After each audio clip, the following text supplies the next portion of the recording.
Function Chairman, again, you local pastor, one of them, you Speaker, Ministers, Madame, and again, Magalong Puiname. The mais no, we go home there, and you could be there, eager as lazy, one's a Sakada, and get the Zigane. And we do to walk some lay, right? And the rope to lazy, to the lay, that's it. Lambianale program get Kaipe Wongja. They bring na Iksanakuda, you do Pagum there, Pane, they will visit another, Iana, Pagum Sanaleda,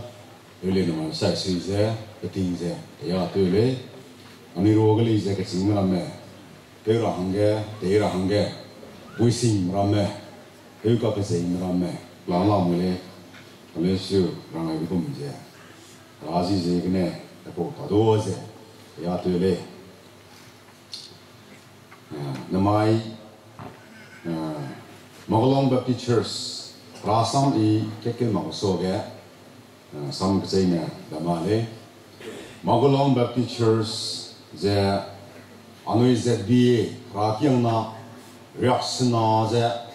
kasum bamroge maraiga hankatle. ZBA ge techimale sudu. Tapung zebam zigene ayat idam majile zabir ge raken raksna kasumbam roge platinum jubilee debe rakyang na magum makredile ini simole makaina ani puina mende Baptist Church na naram Magalong Baptist Church nangai runregile o zigene maraibe zebigu rakyang na hankatle kasevze ine Damainele. Then Magalong Baptist Church, Rikam. Tinkumaiti is a wong again. Namaga Hakan Gavitozi Bombe. Tinkumaiti is a Rakena Pungombe. Angimi is a Nilube. Namuidage, Harago, Hinam Kadi, Venose, Katzing Rame. When a drinking tea is a lumibombe. Zaine. Rado ze nui dage rado to ze nui shiji mangai nam dage lui bom dage kachining singe aje ze kachik no me ulai la upe ki runge rane langai be rane nui ze e ga to teu ze rangye di jen di jombe ngoi lu ze misuile mizi wongle Naram Rakyang Magu achievement je, Anaram Hanguna Makle, Naramagu progress je, Zimugu progress le, Naramagu progress je, Zime, ZB Hange progress angle, ZB gu achievement ne sanko le, ZB Hange plus point di be, Anaramene ngamong be, Naramene hinam pungong bedele. O zigene, zebi hai menanding deze, anaram raking nam dage, misui kibe, rangale, zene, ragu hingnam, anaram dage, wangsang zebam beze. Anu zebi hai menahange, ze mahange hingnam, lu tau bedele. So zigene, anu zebi hai menanding deze, hagire kasibeze, rangane. Naram Raking na zigene I Bangpe ZB yes Haimanani Deze Hakidele Kasibuze Nam Dage Rangani Dele Anarame Raking na Ngo Amagolong Kuname Gomkone Harahin Namze Mobu Sin Le Harabu Hin Namze Mobu Zengo Dele Tati Dele Wanda Rabarin Tinglize Haragu Hinam, no we sing there, Harakian Nadele. Haragu Hinam, no we sing there, Puina delay, Kalum delay, as it is. Inaise Ramale. The Hilly is there, the Anui Teramudan can tell is opposing if you think he'll play. Rasambam, the Manui, Haimanahange, Inekramsona, Rane, boko hingnam pera boko rasam je I kyole kya kyolu je anui hai mana sakai rada hai mana sakai lu je belum samgule rada ge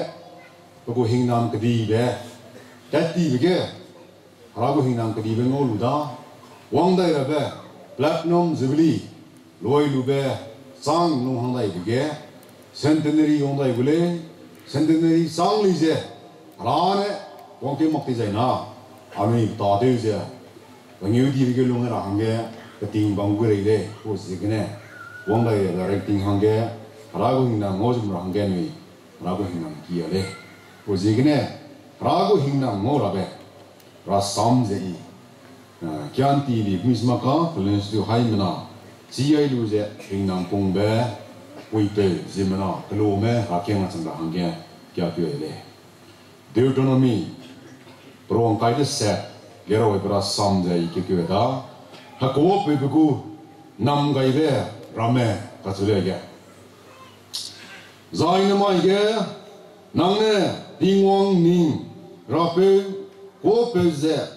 I ning su de gaibe buku sam de leine Ting tei je tatu bizaya pingwang ningrapune krerige pezet leine perige ningsu tesu gai gule zai pingwang ningrape ko nangne pebizaya aipo nam gai berame leine je ning perige wang sang gule ningsu nam di lungge benai Halu ge nam gai gule ning da ge pet be ning sa na me ningu kdei ra chi zai ningu khorui hing pet be zai ningu meli poine ra me pere ge nam gai gule ningu tui antui ntui benai tinku kakne be kok pere ge nam gai gule Nang peze good be ge ning su nam gai gule ning teori me ning da ge zo su me ze kelak be sangra kelak be sangra ning ma su ge ne ting wong ne te gai gule panui ne ning su ngira mpui ki ket ge ne wangu Kane Ningming Ngogene Mpuiki Senage Rarik Tekam Gule Dingwang Ningu Nserame Ge Benai Nang Totel Gebele Ge Nam Gai Gule Zai Dingwang Ningrapune Ningram Hang Beibige Ningsu Nam Gai Gule Nang Ne Dingwang Ningrapegu Hinde Deisi Zepegu Mpui Rame Getet Bezaya Perune Bahange Nsize Bambeko Zimana Zethang Dingwane Ningsu Tenti Begule Pane Ningdage Deselube Rigumze Desai Gderege Zimana Zedleine Nangne Dingwang Zigene Kupet lume kaulei be ngopet gule zai ningsu penui hingule nang lung tuoze bombe ge ning dagne ning sana me wang kebige ningu khorui hingze haze bam bege zai ningu kedei gine ma hingra petbe ge misungo bamra Pane Tegai Gule Ningu Haram Peira Tingwongne Ning Pe Midage Het Kaiberam Geze Gelung Lungeze Tingwongne Pehu Ra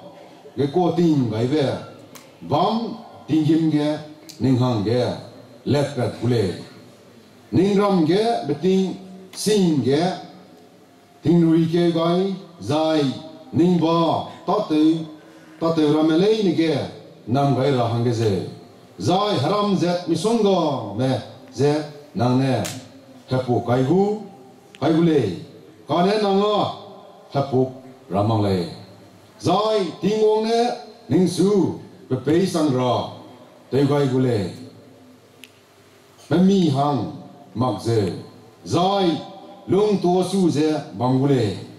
nsing ke ramang le nang ne tingong ning ra pe gu hing di ra me na mai ke i de gai be ze pe ze ting pe ne ze si ra me pe ze bam be zai ne ai zai na mai ke ine ning su si de gai be sam ra me gu ma ma ke ne ra ke da be ra me go ngo ra te ra be hang ke ne hakum bia hazen bia that click ze nang ne nrei te dai ma ze na ai ta su le kya pa ka di be ra sam te mak pe hing nam sam se ga di men te na pe de ke ra na hing nam da sang na de mai ai ge ha sam ga ro ga bi za ne ra gu hing ge to pung ma hang ge hing nam ma ne soi mak se wong le ra gu hing na ngo ra be ze se ka na ko le de ma tak te ngo ra lo design na to ko pung ra ka sam zai ra na mai ani gu speaker ne sam ki ani hang ge ka zap ka put so pung be ka sarang ko ne li ko lak pe sam sap ka kain le ai ze pe ze ta ka di be na ta ge te be sang na de le zai ne lung ya pa pe sang na de le na ka ge ha da ge hinam hai me na ki gu le pui na ka sing te na ai ge o me le na ne hai me na sapai ke le sa ge hai me na kolom sam ke le ine kam le wa de hai me na sa ge hai me na sap sam ga design na aloi ra da ge pi u ze da ge hinam hai me na ke sam ke kolom ke Hallelujah. Praise the Lord. Misui sangai. Tuna kai sapaza aka cerbidu dalis do.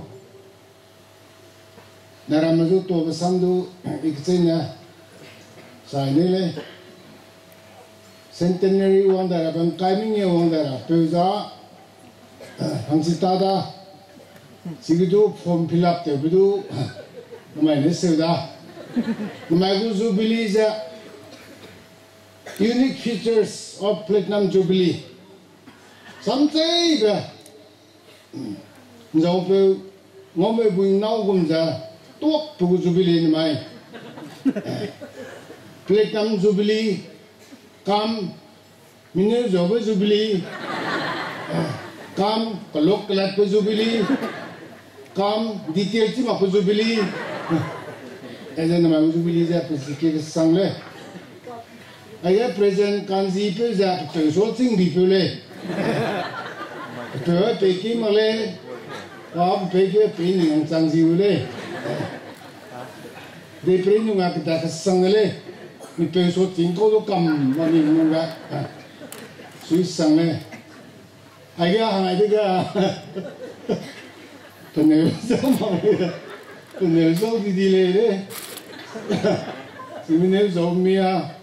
we can talk them from Bolilo Marada. Tibram Solia, not a grand to Buddha. We see Sangle Ramdano. I got Mabung Taget told them, and the pain consume Bamboda, Nepali Bomalidoi. Kima, Kuya, Ma, Sazen Tonga, Ma, Koragama, Wambomale. Mitsamani Allen, you can told them Bamboda, BA, Delhi ke ne praktek long koram nile, kan dombo inen dulai nan dukriya cai result kamari jat centenary maya chu introduction to rama chu chief guest kalo, dunia boleh puma, kau mai gua tuk jatin raka kerukum ya, pemaka, belum tu nuit sih ke price ngole, zat kau pun yong. Cek yo mi pumi lo le ga Reverend Upokuna, Muluga, Tinkai, Gumgale, today. Reverend the woman, I think I elate the chilo with the guy. I got Polo Pugusubility, my punish sip guest, Uma. Panarang Bating so the can sang hang Tiaria, Kihing Bing, Taleda, oh, Namasal Miziwanda, Sotala, Tinkai below that. In a Ramdu to a neighbor, Plan Planalamoy. Tu sa tele suno mas 75 ko plan namdo bilino si pawdi ko la tama sa si pawdi sa sama pa li pate do la ka ibal training tara hanga tamai 75 ka 175 tale agosto ga narama yaki somle nito nang adete lo da abaga kan balale naramne namdo nabi tale dan ji mage announce tembo introduce tembo ne tole Zena ko ginga bidirai tu 80 I guess mina ka di ko rama saram ne 80 luma ko kam na le ni nong so luma ka ne bidiro di pele ya na ma ko kam ti ma ko le ko ai nei se de se mi luma ba ga ina wang lo anga luma lo ye gum le ma le sidu Abam tuncang ja, idi des laga cilung ya bam loga, akalaka pumgim ga, ketua kunebo de prilung zegena, dazu patga. Saras meruna maksa, village council meleja, aki kisang ja, rakulumai bamne. Saya nanti buka bukan hanga kulumai lamulai, itu phone itu uang bamne, lesna kai Dimapur handa ada ga. Narama bau, mi bau, aki hangtang kulum mele, rakyat nama bau, hangu ke nama itu mele, punya haluk tu aja, kilung cangga wan bloga, iya lunga, oh ini naram kulum itu, mati malu sudu, aramana tu, ini leader le,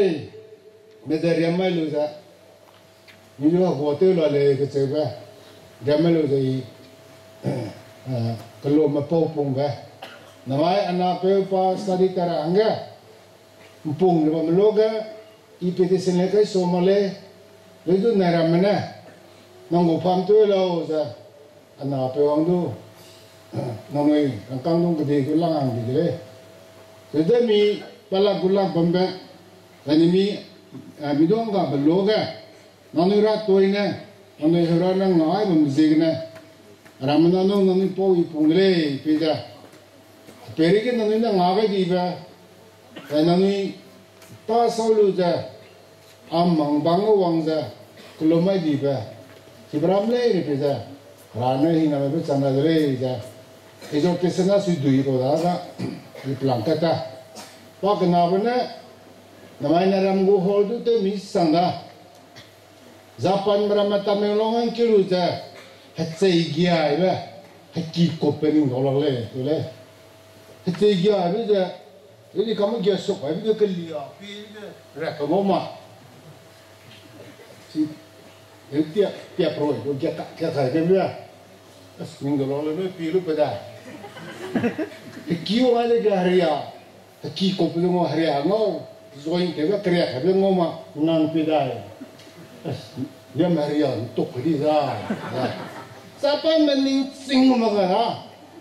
Ripega itu haki kopli yang si marile. Tegi tu si marile. Ini bidile loida. Ini belengke ko wih leperi master komitin tolo tu keciago. Ya kita lupa ada ipire dah macam tu main. Raya nak kepelat aku main. Pernah yang kita aku main. Keciaga holga, ciaga gamnang gang liga, pega paizorin tadi kenya, dia ada kerido kang komei, nanu icam isangale, kemlungu ko yang gulo maragap ta, kiziga scorpion ane dong ting, tulis dah prit beragam le, lu kizi pedere terong bisnes sana, kusi sana, ada hol keciaga bu ibuka. Ini dah orang pekan lah. photo nam lôi soi cái nam mi lu lo to hin pa dai cái ai có press kilo go ko lu ra em ma hele hello ya ngan ne du mo re to da wa ji lu ne le ni Bombay cái này cũng mà gọi là lôi ta mà lên đi, xong mấy cái lôi năm nay nó là gì này là muốn năm nó cả này mày cả, ấy cái tôi bảo mà, well anh ngủ tại tàu tầm là bao giờ mà, có nó ngủ lôi này cái cái pin cái ya, chỉ chặt, ý sao được sao, cho nên nằm mì biết rồi, na bây giờ tele ra mình nằm chặt phải cái này, nó mình tạm mình thích cái này là đó, ví dụ bắt chút xây đi ra đấy là Lurun pada di cái này gì ngâm này ta lấy đi susu nè, lu seperti benung à, ai cũng nhìn đâu baka, ngồi xuống nói,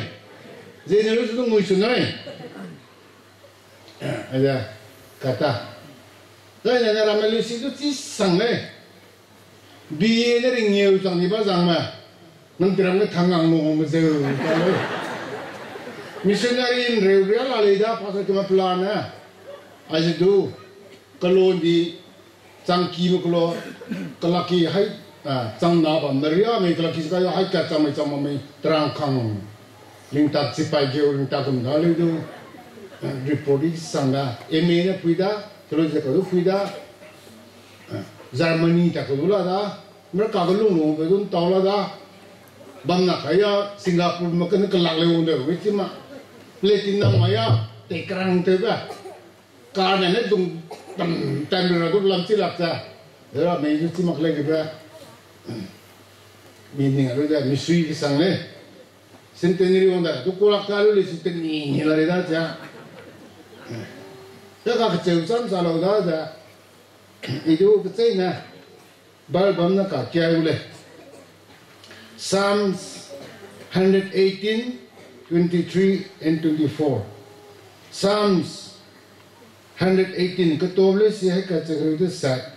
verse kaya kecuna kami daya. Ting coba ni bu chairman tu na nana sara lega popal bamde ning thok pa ko noi. Isaram ko na kya laga. Saram ko ni misai di biga. Jeko misai te mak biga. This is the Lord's doing. It is marvelous in our eyes. This is the day which the Lord has made. We will rejoice and be glad in it. Aija harapat jam ne, anu mi ngaugan indolak desang ne. Jana maija anu mi sui ja haraza tora mai. Harana tu gale. This is the Lord's doing. I get ngulo ka harana special gift iba. To ko kirasan sainda. Ile ja dilang rong hai ka takam malu takam reale. Takkan ngulo to ko rasan sa daw le. Tinggal ka sapu de saida ngulom ko to ko za parim babam ko ika kasama ka ana hap ayama nrome area khopum area inkyu de ge ngulom ko sem mugulom na eja pa buidu ile pa boyom bu bile be ile te ile yang ngulom nam pera pamlaga tingcho chu ga se tum ka bom pum la le Sini tu, kami ni kalau pakai. Yang gulung ku kisah kau ke, unsur teling kai sila le, sudah. Empam mana pia, yang gulung kipega hapung kum la le. Ni ngomlen ni bawa tu na. Gulung kipega hapung kum benda ngomba, minum maru nama. Ngomlen. Cara mikipega hapung kum ngomba. Ngulung kipir ni tu kakak lah tu, kau orang kan dilang apa? Dalam potong apa kelan serap apa? Hukum lah kau. Dan dalam aku kisah kau jangan cuma gari mama omai jena Manipur ke, macam all Nagaland ke, ni Nagaland ko ta. ada turis mangga. Tahu dilang ba,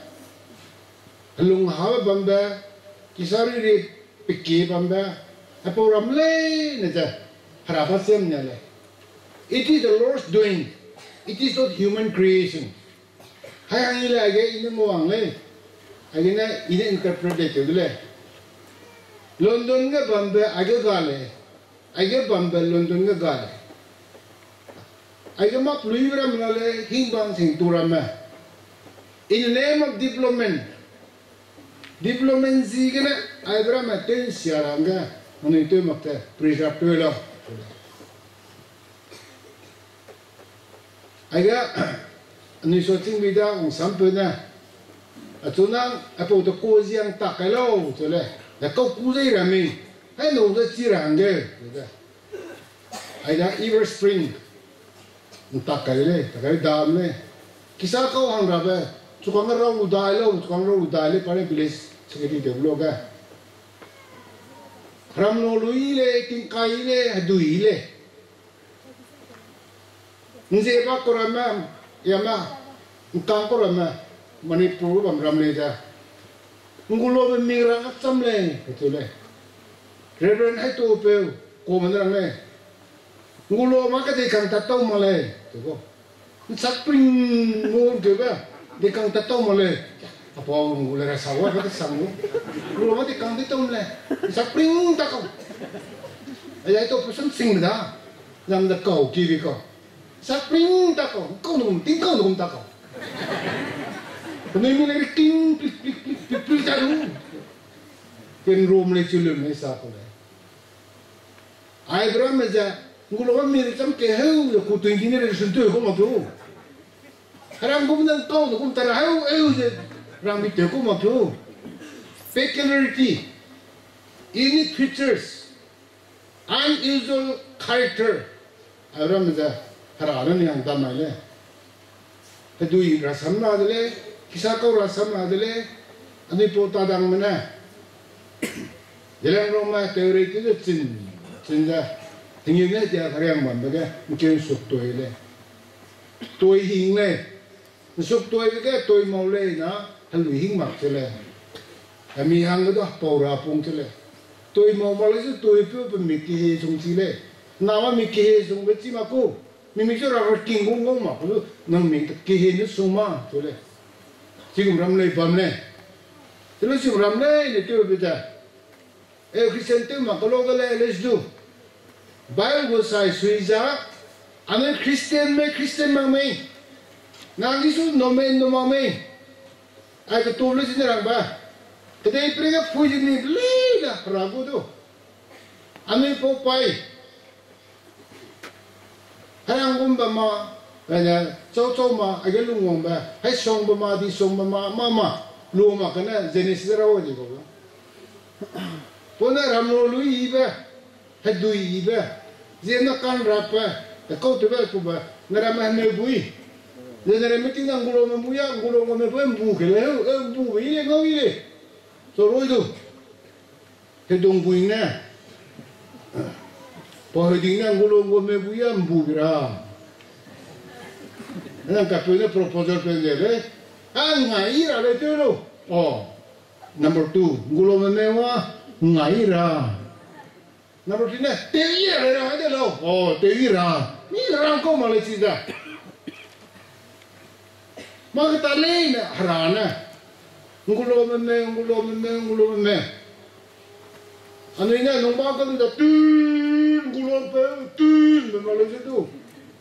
Melang peram na ngulong pe Malaysia tu melang peram kita muda teko ki na. Naci maka. Ani portawi tha pe na auto pro ke na ne baranga seja, begum na. Auto pro leta na le nepita.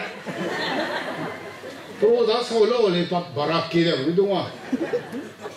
Ibu bikin cimini sakit sofa kan 71 kan auto madanyur ni noi ana sing pung rapa kau berpesar itu loga tak auto kulung tu dah apa makasih wah auto pro tu ni auto miang kasih dah belum dah tiang gulu menda isaran pe kau pun pe tao đại giang phơi ngô lô mới tao cô ra hát sao còn nào chỉ mà cả ngô lô tao cô ra sao người tiêu sao cái chỉ mà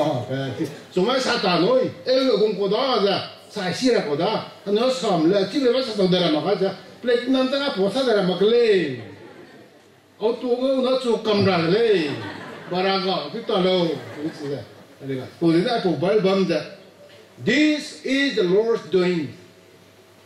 which is really wonderful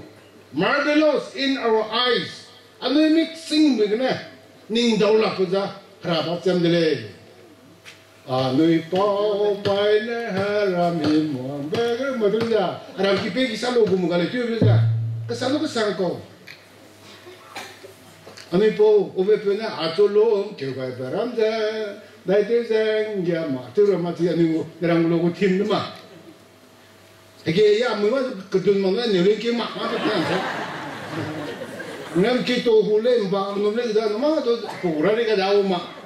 가서만 내 필레게 가고 그러마 라는 게 항상 보세기네 아니고 팀자 younger generations you have to confirm your anthem nang 팀자 nang compromise nang 땡김마라 미지아이 상가 이 상으로 영어다 브라파 그미 보고 말이죠 아쫄롱 교가 바람자 까메바 곰파라 파들이 그래서 so the language the lyrics had to be changed 그게 뭐라 아니 보는 딱가이바 아니 보는 속도해봐 기사도 뭐 보나 가까이 간다 나까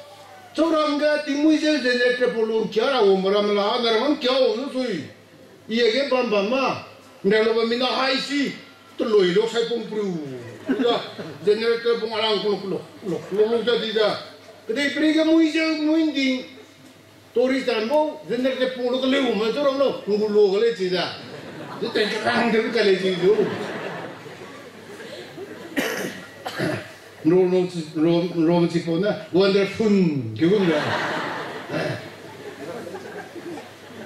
나중에 마야 나랑 골라면 75 years old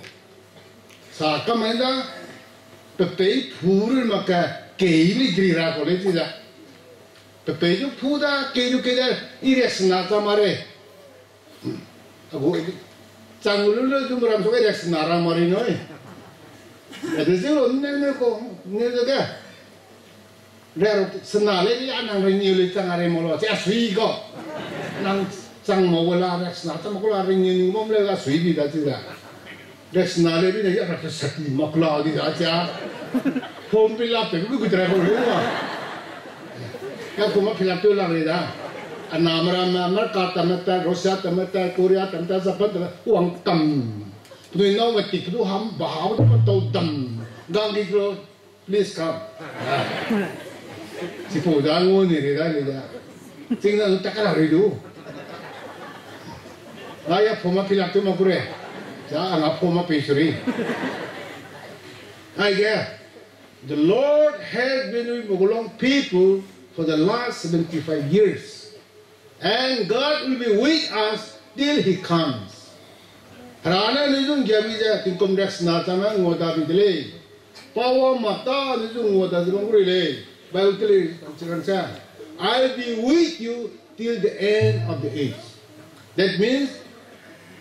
till the last days. It is God's promise. Si ano yung gim dara pesa Rana tadi ko nizung ngoda ko wang da ko to nizutui da Nuzui mui kakam kenam gaza nang pimai talau penami ting telau pui ting zum dui lau begitu ani Kristen mamgura toiga kan ramanga toize na ncu pai ka gaugum hatsa ka kapum lokana instantly lokala ika yura ko lewo tida ncu pai ka gaugum hatsa ka kapum then my BA ringe bamda centenary ga doctor na ringe padara to dam rame je me pi ga ngulom kum pi de sie ga Japan đó Korea nó hòa mình giờ có thể chỉ mà gặp nó tôi rồi phải không? Còn là gì mà rồi rằng cái tôi là có đó chỉ tôi là tiêu giá là lòng có thể mà tôi là tiêu giá ra rồi người chỉ ra bao gồm team đấy sang đó mi pe ya tin congress na pe po lung sui na tin congress ni rồi na pe po lu da gì mai sai na ni speaker tu na chỉ phải pe po lu da thật ra tôi rất sao trao ai polo quy na thật ra cặp ra con này quy na sao quy cái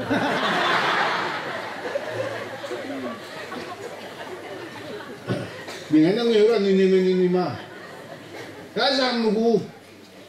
mugu politiza acamno anamno nani katu hubam noi ke jamno rakita ke chau na noi ming oma ba ke chau katsi paira ram gudi tiza hagi ke na hangi ba na gugi tar tele chau chau na ba ke noi Christian na katsingu siza to gudi tiza ke ga de ke ni ro de ke Kisah kan ruin punya orang kor telu dah. Jadi hekir sumpai, kira kira peling payah tadi boleh. Ruilang telu betul ni pun cepat lu dah. Penarang tu orang berpibu kaya be, ya sampai. Mi sing tu saya sih mi tak betul lah. Ruiji kan sih boleh teologi langsung. Mungkin temu saya bu selepas kalau kau, Ruiji temu curriculum lah kau. Tapi itu ini betul lah. Papuai ni ambilnya pansai ni pangkai tu lah. Nalang tu lah dulu mana nempom tu lah. Jadi tu lah pakai tu nempom tu lah.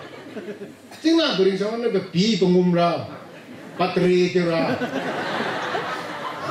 Lalu kalau kuis ni peruntuang tu lah. Runtung aja lah tu kan.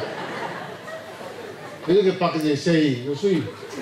Kalau tu ni pangkai dulu di penimpun dulu di cawang usui dulu dah. Kita perlu dah dah unfit father. Tapi pokok curriculum itu terima kau dah. Jadi na Vietnam Jubilee itu dah. Macam namnong kay kulum kay. Terus hi pasti lah kasih ngedeh nalu.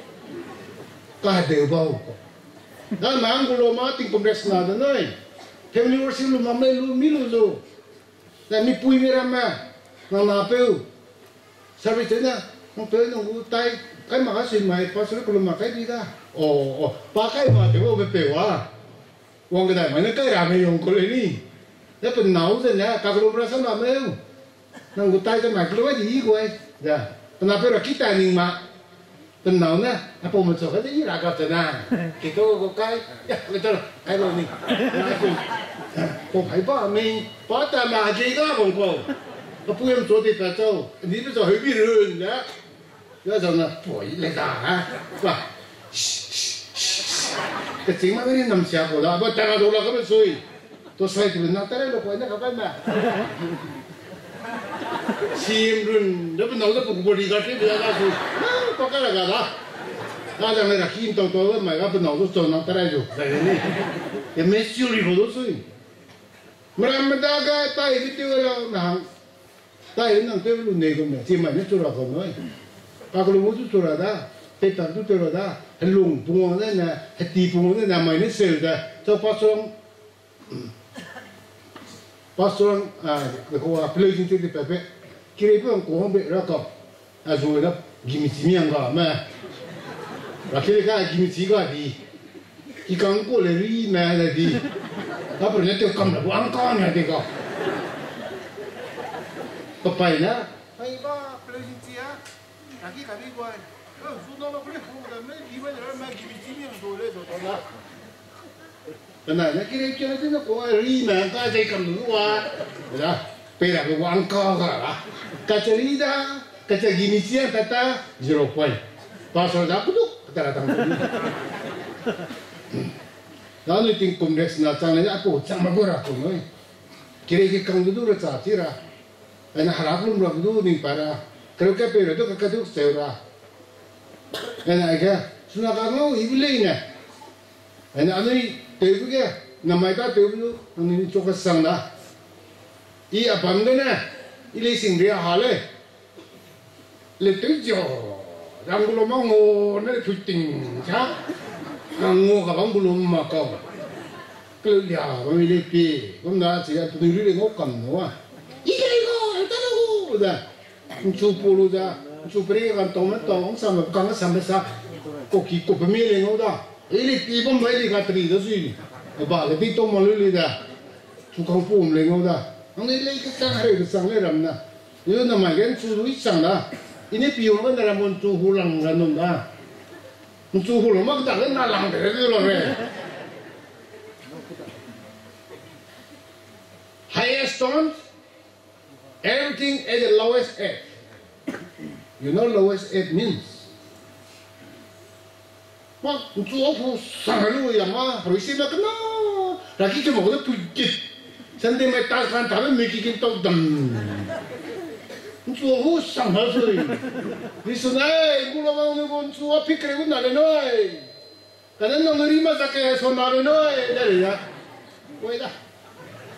Rex namanya dia gerak tu kumkremnya orang lah satu lah. Emang aku, ile 50 nu le ile tu rabda, mana ile tu rabda. Sama subli tu le sahaja, mana yang gulu tu mesti cuma. Hanya kita kelum miau lah, kita kelum miau lah. Ya so ni le mimpu, ipe bapa itu macam ni le mimpu, punggu tu. Subli tu mi, tahu kita dato pada ramai. So kita IAS officer pada ramai. So ini missionary kedi pada ramai. Si anu competition tu ada. Ni popai tinggal singa tu ada competition tu ada tu maya. Semua ada dah. Karena aiku samda. Ma pera kalau ramna no. Ikhya ke orang. Kya lo so dah. Apa boleh priati je le jang sama ning kalau ini cuma. Le suile Rex namanya u. Tidak ada tinggal sampai no. This is the Lord's doing. It is marvelous in our eyes. Ngil kileja, lu kileja, magui kileja, kisatum leja, teloy na lulo may, hagaw lulo may, teloy na may, ako may simaka, koram lay, ngil kileja sego may. Ayga, toko kirasam leda, cektum leda, nanggulo ma lui iba, siapa tingkai sepak tali, nah, rana tuwin yan eh. Kedai pergi puji ni je gambar. Harana damai dah siapa anu boleh terikam di kau tu. Dah damai anu sebeli ko hingam dah. Cau kiung le ramai. Nomor jing azang engineer pertita, azang IAS officer tu laja, azang si pokpel laja berja. Si sebeli ko hingam damai. Hai nana kelomai kiba. Speaker per damai. Sam kiba dah misadi ba. Ko hingam dah. Piki ke, pewang kerarai tu lah.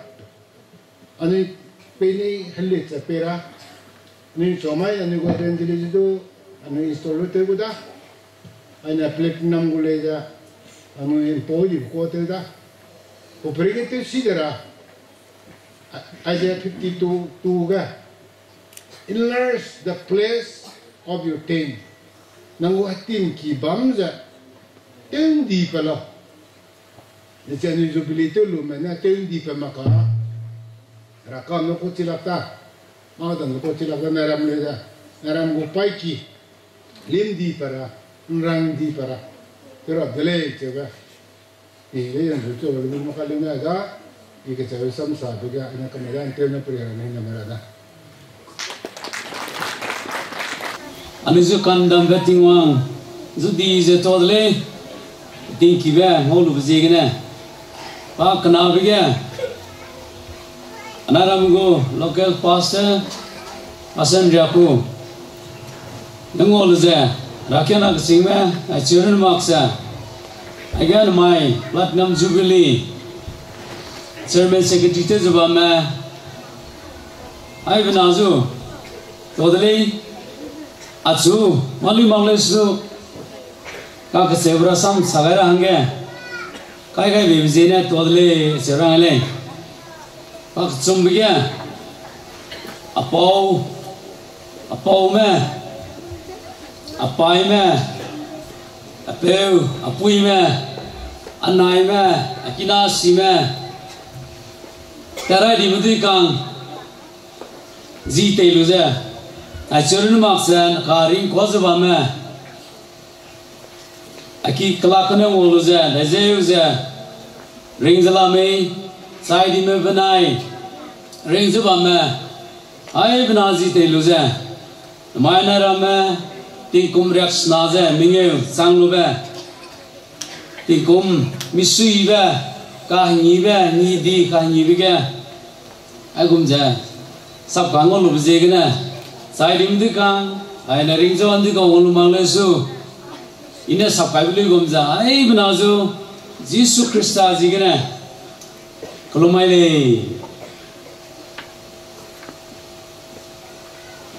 nangniwa toigna nai sang ki gaja kolomai jawam be bijegna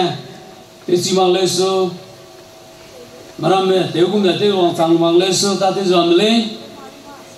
naramara toigna tesi manglesu jilang rombati church ga hindi bati church ga pastor ko ministry te onja tinkum kai je kusum pastor ministry te le yang sab digane na ka cham si mala merele nang daigama ta thelo jaranga bijig ne bijig ne iranga bile ani jilang rombati church ga Tateuja, hindi church tateuja, bamluja naikum, Jun, keguna, jilang rombati church gana pastor, tinkum size retirement payele, seluja retirement paid up soga, anaramna recommendation jarapun jun nabi bizigna, anu jilang rombati church, Nagamis Baptist Churches Association. Under NBCC affiliation telu bambiga naramane recommended guy bimzena ago ordination leja February tarik krishna mai noina ariga hinna web ta tele ai je son telo nana naramdi kana nang noina kolomai bimzegna nang noini kiezwa bimzenele misile je to brangaile dilang romba pictures ga asu pasatera nangai beli gum jate wang jate cimale so tingkum krishna bamaida selu jasna kana sigabam tada membership bamla da gaijo is January February June ge loyal uza bam loga Nagamis Association ordination pay bizigna nangane ani taiga bamari lo seza Nagamis Baptist Church railway gari TV crossing pabiga January tarik minge umai design siga I pastor te daibule siga Nagamis Baptist Association kange bamba church ga January tarik krejin tarik minge umai design asu installation pe daibule kilometer lo siga rangai ka daile ikteina kcewa pra sam rangai rabiga anugo main speaker good topic lezete na dei tau gumi simakan jo jinai sui rangai bija ama zumale de tiang ngai bjane bijegena dag leza seza kalembe kiele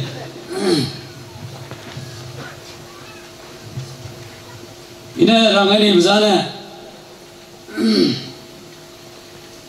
chang pe zeija zei ke wali gana zei hanze zei gana zei ping dia patadu lata legale janan mai narama lagnam jubilee tinkum raks nazininge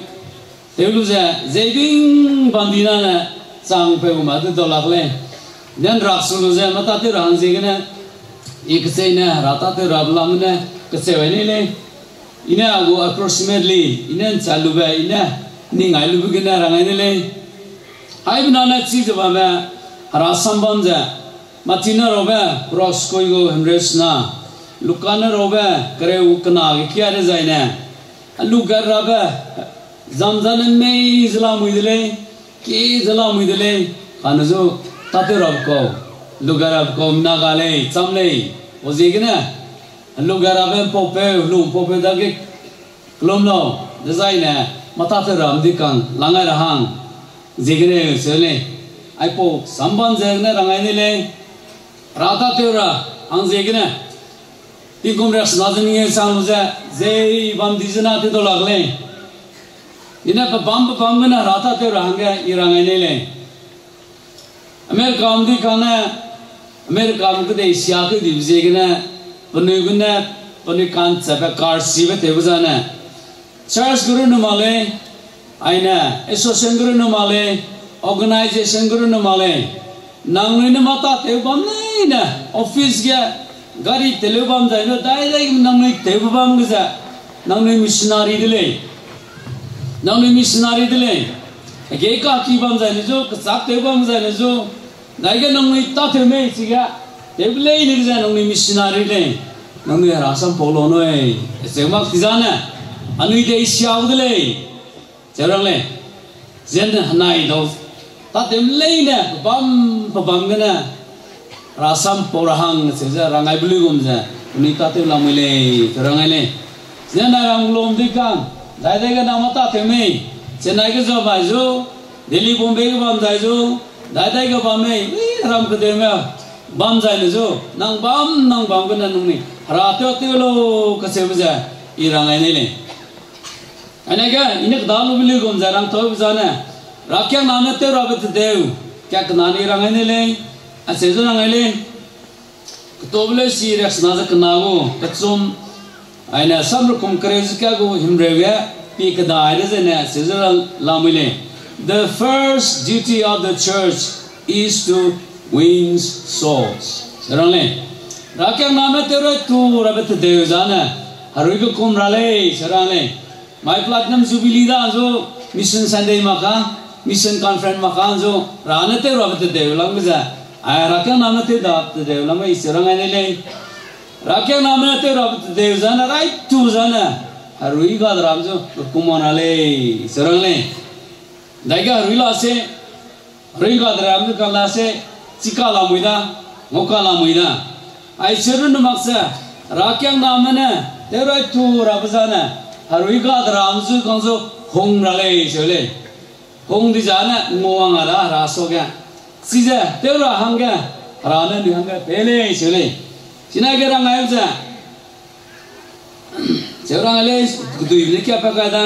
seeking the lost and give salvation to them. God randu konjo peuruja. Benuiga ga ring betun mak samja pebilo. Na God randu kan dagalame yege sarang kego. Sija harana puwa rakya namata te rangalang langale chele. Because it is the works Christ appointed His church to do. Ugo rakyang namazu harana potate lo ze langai di beko le deura hanga appointed di beko le ne riga ramzu te on ra hangzi gina tate ra langai di beko le zerale lage te ra se lage takai ra se ui amarang tamang le su ina ga zat kai lu ba sai rang le ne anui zat ma anui dei ma anui kinasi ma dagane I chaja rangai le kitab zara sen le sila mili kanu sijran kamang le su agya kya kana ne irane le silchan byapi ke to zaina nam him rewzala mile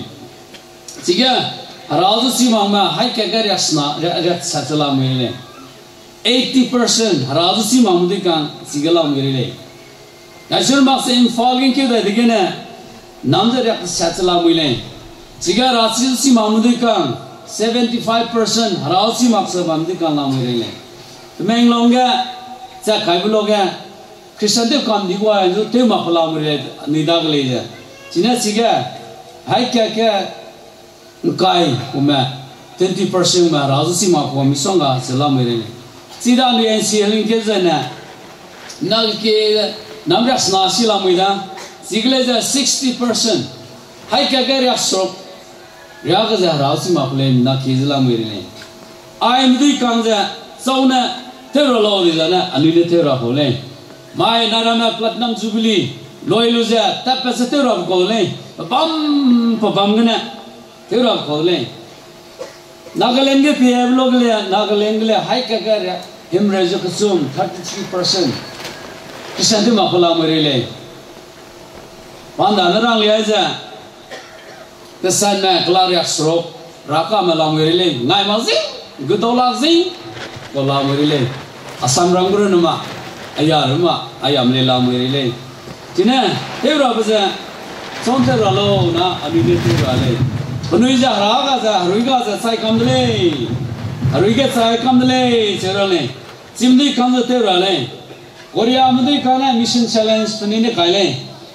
bây giờ Korean do cái gì vậy nè Korea mình theo lưu đi lên giờ phần này chơi rồi lên rồi bây giờ phần này car cái phần này gari cái bây giờ Korea mà theo lưu đi lên giờ phần này challenge lên Korean do giờ phần này có đó bây giờ này nãy mà lên theo lưu đi lên cái lưu giờ bam mình theo đi যায় nè ai giờ ra cái nào chính chủ bugu ham kia đi bugu rata tiếp được bugu giờ thế giờ tiếng đi bây giờ tây hoàng ai giờ anh nuôi net chi lu anh nuôi ngô lu nuôi sa lu nuôi ta cũng giờ chim đi con nó tây lu sa lu ra hàng gì nè thế bây giờ nè ra tiếng đi bây giờ ra nè anh hàng cái hình nào đi về cái siêu lệ thế bây ina ai giờ mature church cái bạn này chính đi về, hàng kia đi về, mà lấy nó chi đi về, lắc nó chi đi về, ra kia nó đi lấy giá này, ai giờ tiêu ra hàng lấy, gì này cái răng lịch cái đó nugu speaker này, cái tay ra tiếng ta lấy, nêu ra tiếng ta lấy, răng ra tiếng ta lấy, mirin nó chi lu tiêu ra lấy cái gì vậy, răng ai đi gom vậy, namai, ai giờ đi cang, anh kia na si mang mẹ, ra si mang đi ju, tay lu giờ tiêu ra bây giờ này. Anh ấy rồi dù hung dân đi ta tới kể lệ, nằm ai tới cái gì vừa ra chỉ là số này, centenary thì cũng cái nhiều ông đó, lùng cái tiêu loài luôn ra, thì cũng hai cắt mai ra nè, ai số nó đi ra, ai số nó đi ra, thế mi gì tiêu lừa hàng gì nè, ai bên nào bám cái nè, cái lùng ra, ta tới kể lệ, office cái camera nó mà lên, nó ta tới lên nghe đồ này cái lùng nó đuổi lên, phải cả cái thằng này cái lùng nó đuổi lên. Chỉ giờ, xưa na nợ răng cũng giờ, với sleep với răng cũng giờ, papa nam ấy giờ mang cái sabi ang cái school mình lung cái luôn giờ, hàng school sai lên rồi hàng sharing làm mình phải các tao bám kia, gilang bám kia, đại cái time này panama nó papa lung lên rồi, suppose cái này mai aku mention cái đi phải chỉ cũng giờ, bám cái này, hari itu hong giờ, kan dia bata thấy luôn giờ, thế cái này cái gì giờ, Ram Nam đi kan, đại cái bám ấy. Ai giờ giờ nó cả, bám ra đi chụp bám kia, bám mà ta thấy cái này chứ giờ, ni ngay lúc gì cái này, rồi em à, ni ngay lúc thấy mà cái này, sai luôn, nhưng mà sai giờ ta cái mà thấy đó là, rồi gì cái này, mai,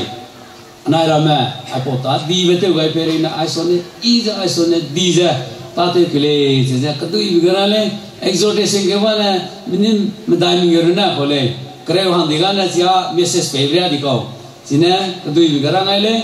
rang sama boleh misong gak bom lalu go, rang judi le bom lalu go, betul ke rang gak bom zai, betul tu le je luai te kle, serai, ayam nari ke peti, rani hina macam ngelau. Beriak sakai si darahang, ram te oi bom ke, lui ma pe bom pe sulai je, bedam hibe, te lo je pram komiti me, kai bom je ke na pram komiti me tu di je tu le, sejarang le, zai surun macam Aja gua itu gue anu rebrand merama, penui hamdai hamingnya me, zai pastors merama, zai kerja ni go local church go pastor, go deacon board me, aram berpui peu, hai mana, wangai bam me, la nezu, I benai akhlak, zai ne, anui haraknya na Living Pipe Christian Fellowship me, hai mana ning kerja, anui Rabbi Yesus Kristus ini salam pelang le. Nang pakan jam zegene, ilu mape bang pe suleze, tingwang ta ilu tu rahang, ari tingge, rane pe bizena suile sebeze, I tingwang kan jabe, zene sasheda, Christmas mai, hege ke sangna ramana, nai kume ge interula leuda, rahing namdele sebeze ningale, anui pau, ke ko manele sikoro bebege I kya dawele. Anura Yesus Kristus azulung kebet dinamik puiza. Bethlehem ge, zai Asia Minor ge, hege lang bemai, hege le hege kante bemai. Ka hege bize anura Yesus hakau na po ke lungai bluza.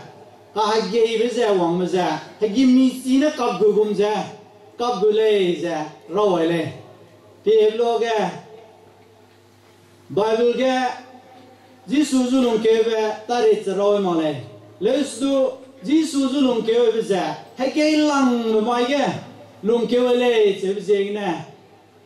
ได้เบรกคลายเมทปีวงโลกเอเชียไมโนร์แกใจเบธเลเฮมแกเยรูซาเล็มแกให้เกย์ลังไปเสียจีไม่ละเลยเลยเสียมาก็จีมันเนี่ยเสียกันดูเสียน้ำมันคริสต์มาสที่รวมเลยรักกันยาเบ้เสียไปเสียสักคำลักมีสุยไปดูสักคำลักเลยน้ำมันอัศก็เสียเวลาสัมสารหังแกพร้อมภูมิตีนักไอ้ผมเสียอัศสุดมากเลยสาบุยมากเลยหังกิามระเมเป็นพอพูดีแม่ทิ้งกุมเรียกสนามเงี้ยลุงจังนี่มาด้วยกันนะกัดเสวราซัมเป็นทิ้งกันลุงเต้าดีบราซัมซาจะกัดเสวราเขาเลยแล้วสู้อีกแม่น่าป่วยแน่มาลุยมาปะกอลุงเต้าไอ้มาปะกอจูกัดเสวราซัมสาระใครลูกแกอีลุงเร็วก็สั่งแล้วก็ซ้ำในอีรำนาจูกัดเสวราจ้าจะอีจูลุงแกพร้อมงงก็ไปเป็นไม้กันแน่นิ่งจะอากาศจะบ่มเลยชิโปลุยกุมเจนไม่ร้านลุงสุยมโปวิเจอีรำนาลูกเซวรังเกสัมเกะกันนั่นเองก็ได้บัมเจนเอง humble จีไม่อันนี้กูสปีกเกอร์เนี่ยอากูอีสารังก็ได้ก็สัมเกะก็สานก็รูปตัวนี่เลยอีเป็นสิ่งที่จะมากูเลยเลยสุภาษาตัวมาประมาณก็ใช่เนี่ยรำนาจูอีรังเนี่ยเลยอันนู้นได้เปรกลงมาทิ้งแกก็เซลุลงปุ่งแบก็เซบเซฮารานะดูในลังเลยเซบเซอินงเอาเลยไบเบิลके पेज लोग है नंग रिंग तिंग है हन्ने गुम जे निंग सिंग लो दे पे न गुम जे नंग जाई लो के से लु लुंग पुंग लो जे बाइबल के निरा पे यीशु क्रिस्तान पे मुई सिंग ने के ते सम किंग au le जाई जी माई मुई के निगु स्पीकर ने राम जे James, Jacob, Medai Gukreuge, humble yourself in the sight of the Lord, and He will lift up you.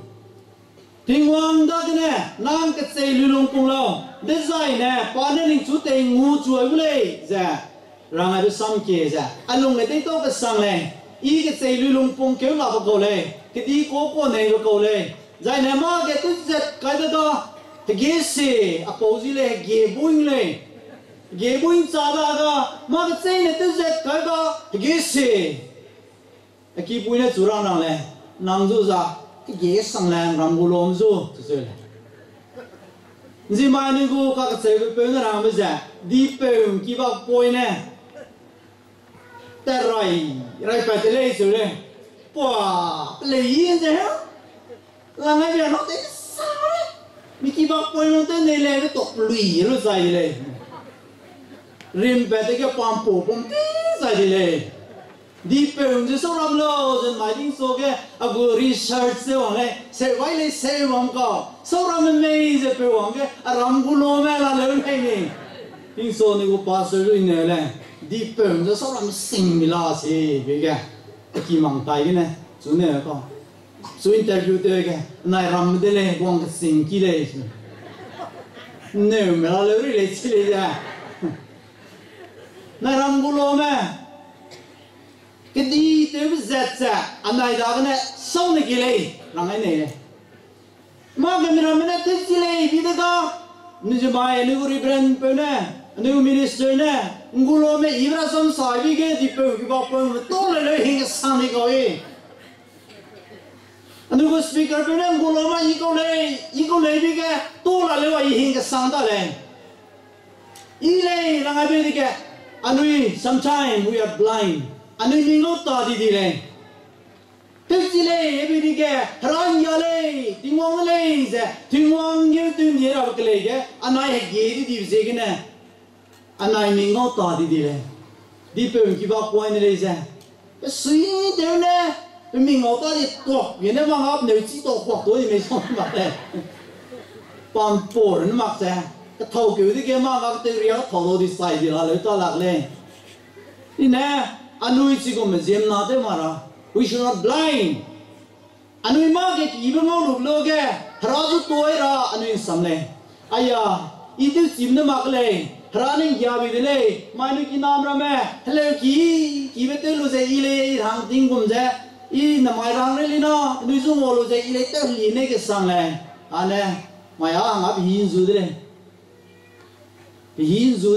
tu de do lak le tu bi le zum pi ki be se bi ke tu la tin ne te bi ke tu hang lak se bi set ke hang le su te lu bui me di kang mi ro I be ra na dai su pe lo ke ra na dai su ki be pe lo ke anai ke sei lu lung pong lu je ting wang na su ai po se pe ko le I te si mi na te lu ko ma le I te ngam bui mi na te lu ko ma le ra na su pe ko le ting wang su I to le ting wang ye te ndi ga rang ke ram na anui te ki le se sa ngai le anui kring be ting ke prong ga gu ta te ram zu anui da ke do le anai ram gu lom zu ine rang ai nei le te kai be bom le ni ke ai ja asam ki le anai ram me ma ki te ra zai zu ma ke sia be pe zai zu anai ram da ke to gum ka lui le to gum chi wai ma bung container ke pakriya bung lu crazy ka kai ke to sui pe ma sing se bu za to gum za hadui botol ne gum created kai be tin so le so dui pe ma le ma ki I be za anai gu anai da kai zun nai lu za ting wang ye tin di ra be mai ne kai thok be lu za pam po pe ka re be mai ne to gum krei thok be lu pan ze re rang ne sak rang anai gu to gum je se na krei ti bi ke le ho ta ko to gum lui ka sang ko me ram gu lo me ze kai hon rai ze kai ge giria Apo Ramaza so kile. Anai namai ti komria snam you Christmas mazaju Jubilee te lubu Louise le Ramazane. Anai gu kisya le ne ze so lu ze. Ke tsung kai la prame. Masa ne ke pe ri. Te un ka ta prame. Ke sing me pe ko pun ta bom la ge tsung ka ta te ti prame. Agu me se Ramaza anu so kile. Mani nam ge ma ki be te rang ge ra ne hin nam bom le ra ne to apo nam ja na mi hang pe ko le ke dei lui be landscape ke dei na ne ya ne pi wang za lui be bom anu ju pe ko le the beauty lui be za so ne te mi ra lo ra ne lui be pe ko le anai le te sia kam di rang a sia ra nu ju pe ma ko le chi se ke ne anai ke sei lu lung te ki lu za anai gu ta te ge ke chei lu lung te ki ra anai samsa ge ke chei lu lung te je samsa ra anai gu lui anai gu kelum be se ge ke chei lu lung pong di za ya ra sam ki na langun je nam run ne ning chu te na ki lo design ne ra da ge ne ning run ne ning chu te na ki lo design ne pa ne ning chu te ngu chuai gu le se ra ne na mai di be ra ne te chuai di be se be se je bana me lu to dai chi la le noi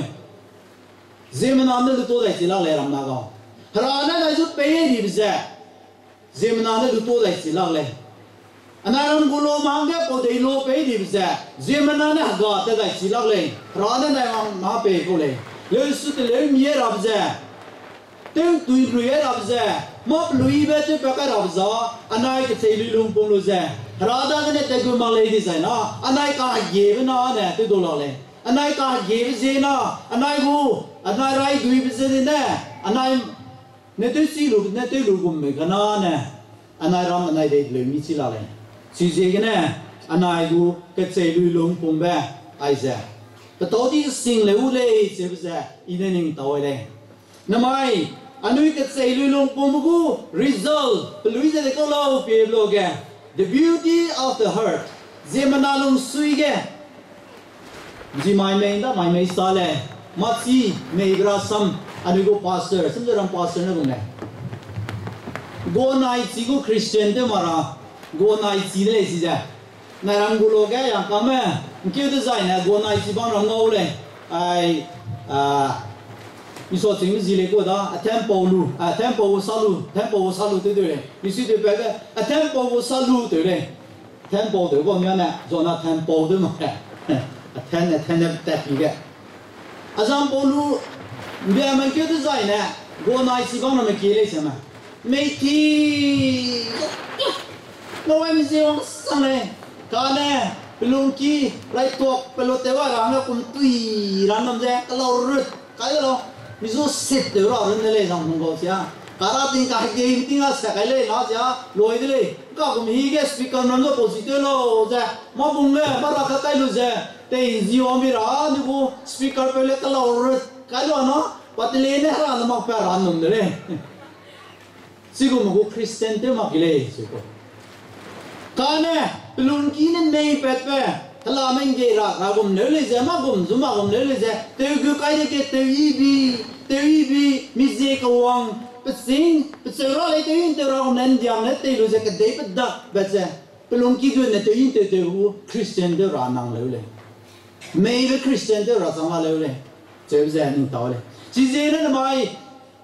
humble ก็ใจลุงปุ่มกูลุยกู results อ่ะเนี่ย the beauty of the heart อันนี้ลุงแกเป็นลุยแบบเขาเซ่ก็หุ่งกันยาแบบมีกี่เรื่องมีกี่การมาสู้หุ่งแบบ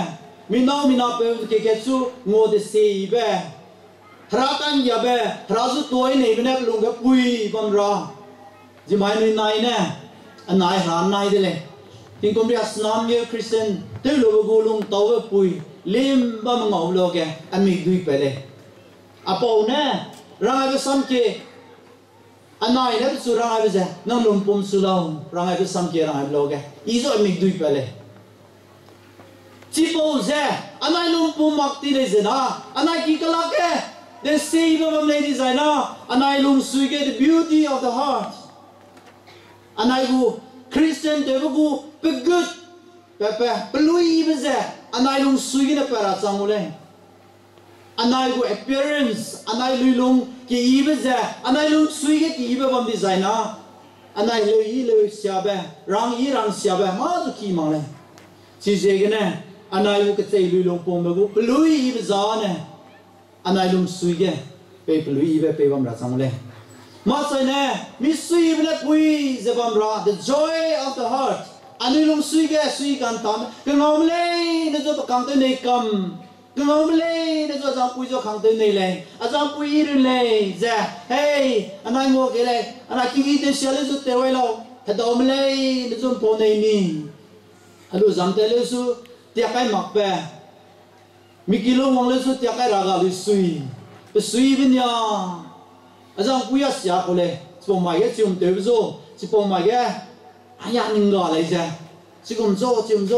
อันนี้เราได้เก็บเตี้ยสุดดีเลยที่อักเป็นก็ดูเลยก็ได้ก็ก็สุยมันปุยรักจังเลยชีเซ่เป็นลุยไปเลยอันนู้นเนี่ยไบเบิลก็เงาไปเซ่ดิวทรอนอมีใครที่เสร็จกูเคยก็ซุ่มกันได้เลยก็เจลุยลงปุ่มกู result ก็เจลุยลงปุ่มกูลุยจานเนี่ยไอ้กุมเนี่ยดิวทรอนอมีใครที่เสร็จกูเคยก็ซุ่มกันได้ไหมเซ่ I will not make you tail but I will make you the headมาเจ้าสุยนังสูเป็นมีเดี๋ยวเราเงาเปรามาเลยการนังสูเปเดี๋ยวเราเปอยู่ humble ก็ใจลุงปงบุก result เลยสิลุยเลยอันนั้นเนี่ยก็ใจลุงปงที่ใจนะบายมันรังมันจะนิ่งสูหาเนี่ยเต็งหูช่วยเลยเปเดี๋ยวเราเปอยู่เลยเป็นมีเดี๋ยวเราสูเปรามาเลยอารามันน่าดูอันนั้นเรากุลอมสูเปเดี๋ยวเราเปก็เลยเป็นมีเดี๋ยวเราเนี่ยเราสูเปก็มาเลยจิมายอันนี้กู pastor นะจูรังไงเลยอันนี้กู assistant pastor นะจูกูลมกู Christian กูลมกู Christian อีเบ้ได้แต่ไม่ใช่นะไม่อันนั้นกูลมกู Christian อีเบ้จะเต็มกันนี่เรามีปอมีไปดิ้งเนี่ยมีปุยมีเปิดด้วยกันเนี่ยกี่อีเบ้เต็มที่อาเบ้จะนี่เต็มกันมารังสั่งละเลวเนี่ยอันนี้กูกี่อีเบ้จะเต็มที่เลยดีใจนั่นเนี่ยอันนั้นกูกริ่งไปดิ้งแกฮาราเนี่ยเต็งงูช่วยเจ้อันนั้นเราไม่สู้ไปเปย์เดี๋ยวเราเปย์ก็เลยการนั้นไม่อันนี้กูตลุงเพียโลกแกไม่เราไม่สั่งลักตีเบ้ไม่เราไม่ได้เทวิตสั่งลารังแกเป้กางสั่งดีเบ้เงาไอ้โลกแกไม่สุการเรื่องสาบันเนี่ยชีเจกันเนี่ยเป้สิกูไม่รำเตะแกเป็นลักเล่เจนไม่อันนี้จูบิลีเตอร์เจกันเนี่ยทุกวักไปรู้เจ้แกเสียบเล่เนี่ยส่วนนี้สู้รู้เจ้อันนี้กูก้าเย่ไปลงซุยไม่รำจะจับจ้ามักไปลงซุยมัดเสาเตะไปลงซุย ma ka di ko ko long sui rama tulung tak rama za sau ne kile a chui lu za anui hara ko long sui ba ka chei lu long pung ba na mai Bethlehem ka tum ki ga long ke we be humble himself pruna chu na ke lu za ngiane tu za kalak siam gum za tingin ge kwa hagwang tu su bam be Kedai menazuri pakai range, uang kau ibu segena. Namai nang leza ileza, razu tozabam range. Namai harapna naik kakke, mak ibu tu rangat sandile. Cizegena, harana, anura bezisu Kristana, ketsai lulung ibu tu liya ibu ze. Anu ileza pesai sumidi kang, Krista sai sumidi kang, anu ileza ketsai lulung pungu ze. Kau ze rambulom nagau, anu ketsai lulung pungu kile. Harana nizu teitsu egule, ketsai ibu ze. Alung ge ining tawele namai anu asu exhortation sarang ka yebloge ira alung ge ko sam sani ralo ramnang ge use ning agloge apo sam alung ge ranan pole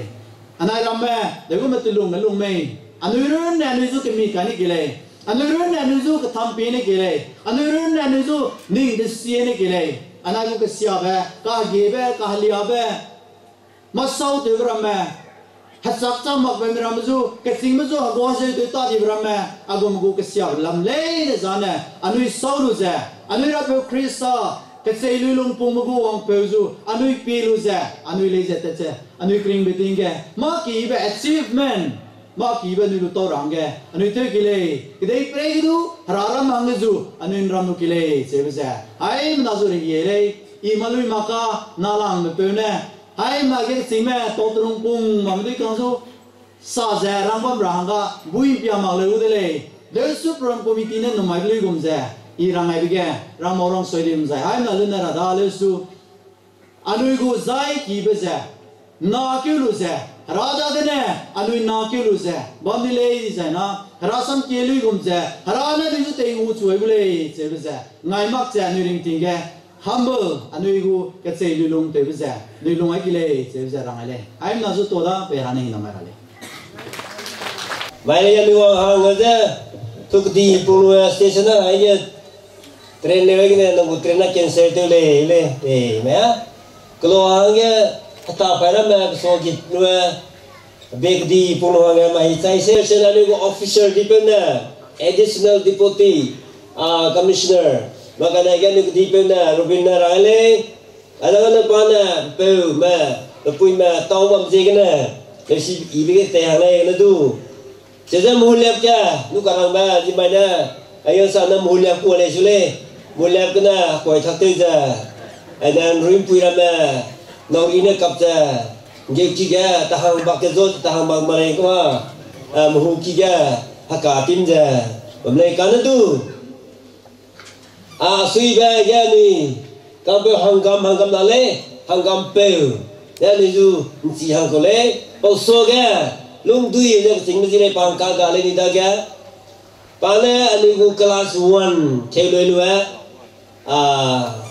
final de ga pa le ting kom kar mam ta ti le ne pa le sam sa le ani po sam sa ba na ka ta mi ing ngai ma le sa mi ga sang nang ni le si hang da ne na I think in get up and near Megaclay, Jeba. Only piece of who putting up piece of who Bacale, cock Bacale. Then the picky malang Bacale. I go Macale. Then Luigi Kata Luza. We move your cardigan. They will make that way, but they will lay today. I said, I have a dream. Ia along together, eat the dog me, Jele. Can I move from Zagana? No way. Kan du rana India biza. Karena ini kan sebana. Mara mekatega kata le biza. India kan ruai ni coba aku dream. Ada ka ina ka hui bile. Karena mai hara India biza. India ka state aja me. Ele sa sata kan marle kan du. Ina kan seba. Foreign le tagale. Nepal gumba. Bhutan gumba le tagale. And mai last year Pakistan border ke hangsa tu yang kita le. Namanya gumata tiba gum ministry. Mulia kena luhang luda. Ia rata tu le coba dah ke matu kale. Kadang tu ayah angka apui ringna milele apui obe pui. Ayah pantau la mile. Ita mega na pui ne tekja. Kelas medai minyak teh ngang ja. Pada pernah tekja. Acu jeng ke sana le. Ayah kena lihat tinggal tau la mile. Obe le la mile. Pada ayah mungkin lu bersona hong ja tungku kaya. Obe tingkum tersaatik baklas tersacang ba. Apel ja cambale jebe obe ne cimale. Obe pel pau hel saya bersoga. Obe ne nele jele. Asiting yang amalang dia ni kecil tak terlalu ja. Asyik bija pel na ya. Tolong ke maklo tu komkrem dai. Semua palu tu digoleh. Pel cambale pui cambale ramale. Elamai. Pada tungku ha bija. Namai. Meram meroga ini namai tarahangga. Apikin. Cimkale le japrina telega bija. Namai ise tu amne. Namai na missionary teba. Tingkum. Ukai ja senadle. Masalah le dai ke bame. Desi ketei bame me. Bible kya bame me. Enti Bible ko speaker pe na tingkum na je mi Bible kya le chule. Le Bible kya na kale kya na re. 2017 ne ya go MTS lo re. Holistic Child Development. Hanamro ke mata te bijena. Iting kum kai. Hanamro ke mata te bijena. Jadi Holistic Child Development Program. Asal Bangalore ni na tingkum 17 ne di go MTS lo re. Na kale ke tela re. Namai harane ja bija jana nu hai manana kloma bijai kana. Namai anu go society ja. Jamana hangkat sangja longra hangja. Mera manan numbui biga mata tebe samba jamana sang hangja atang bijai kana sangja ba bijai kana. Anu hai manana tole, anu hai manana anak kloma bijai kana. Anu hai manana nu hangja Minalai nanti missionary ma, hakka ziku ja, anu nak lumai le cile, ada mai. Anu missionary ma, FMB Friends Missionary Prevan, state in kai medai kami yang mata telah milih. Mina sangkaja haina full time missionary, all India ke mata telah milih. Ani je mana poina, naik kumna jikum hakka kuda Elisa. Ana ramai pangkal mana? Pada jansi ke tingkum cat training tebiga ilang ba. Ani ko le kun raci ramai gule na kun no lang ba. Rang pung lang ba. Jamana Elisa teja dalam pam na poin le. Pangkam na poin na. Pana award ngole. Na kun na ka poin gudai Jeremiah teja Nehemiah teja gudai ka training ga tarang te lamui. Saya ni jangan pandang ke perama. Kuni hal yang lemah siapa? Kerajaan Commission tiga penelamui. Namai missionary cangkaja hai naroga. Asule jaja mana hangkat teja. Kuni ko high decision making body. Executive kele kalam ile. Jangan apa tu kafan biga dilang ba. General body kele ilam ile. Jadi missionary itu interview teba, missionary itu interview panel le ilamile. Dan nakala anu go hanama go development, holistic child development go anu go area ga aja na secretary ilamile. Di my director kita, na kalau director itu kan nai director itu tadi ya regional development secretary yang kai itu ilamile. Anu go kan mudikan, rakal mudikan. Mina laksana da tangring la mlengka. Mina laksana da tangring la mile. Zaina mine mata te kan sama local evangelist. Mina sang nag malamile. Da mina poina sang kremenye jo anu itu ka te la mile. Siga pampi na bana, pampi magana jo mina samadai samenge wana tuka abakanga ina apagu ministry ka te la mile. Aja nigu ministry gu reporter. Dalam maya aja, ia cina rasam kaya gore. Maya na Christmas ile kalau jaga jubilee say nila berile. Look ko kerja, look madai ko kerja sa Christmas gaya. Jadi salam ko nak le, je ko la mele kana du saram ko kya le lok madai gu kredesa the spirit of the Lord is on me. He preached good news to the poor. He has sent me to proclaim freedom for the prisoners and recovery to sight for the blind, to release the oppressed, to proclaim the year of the Lord's favor. That is the Jubilee. The man young Christian on Quebec. Zimaya Lugu, speak up in there.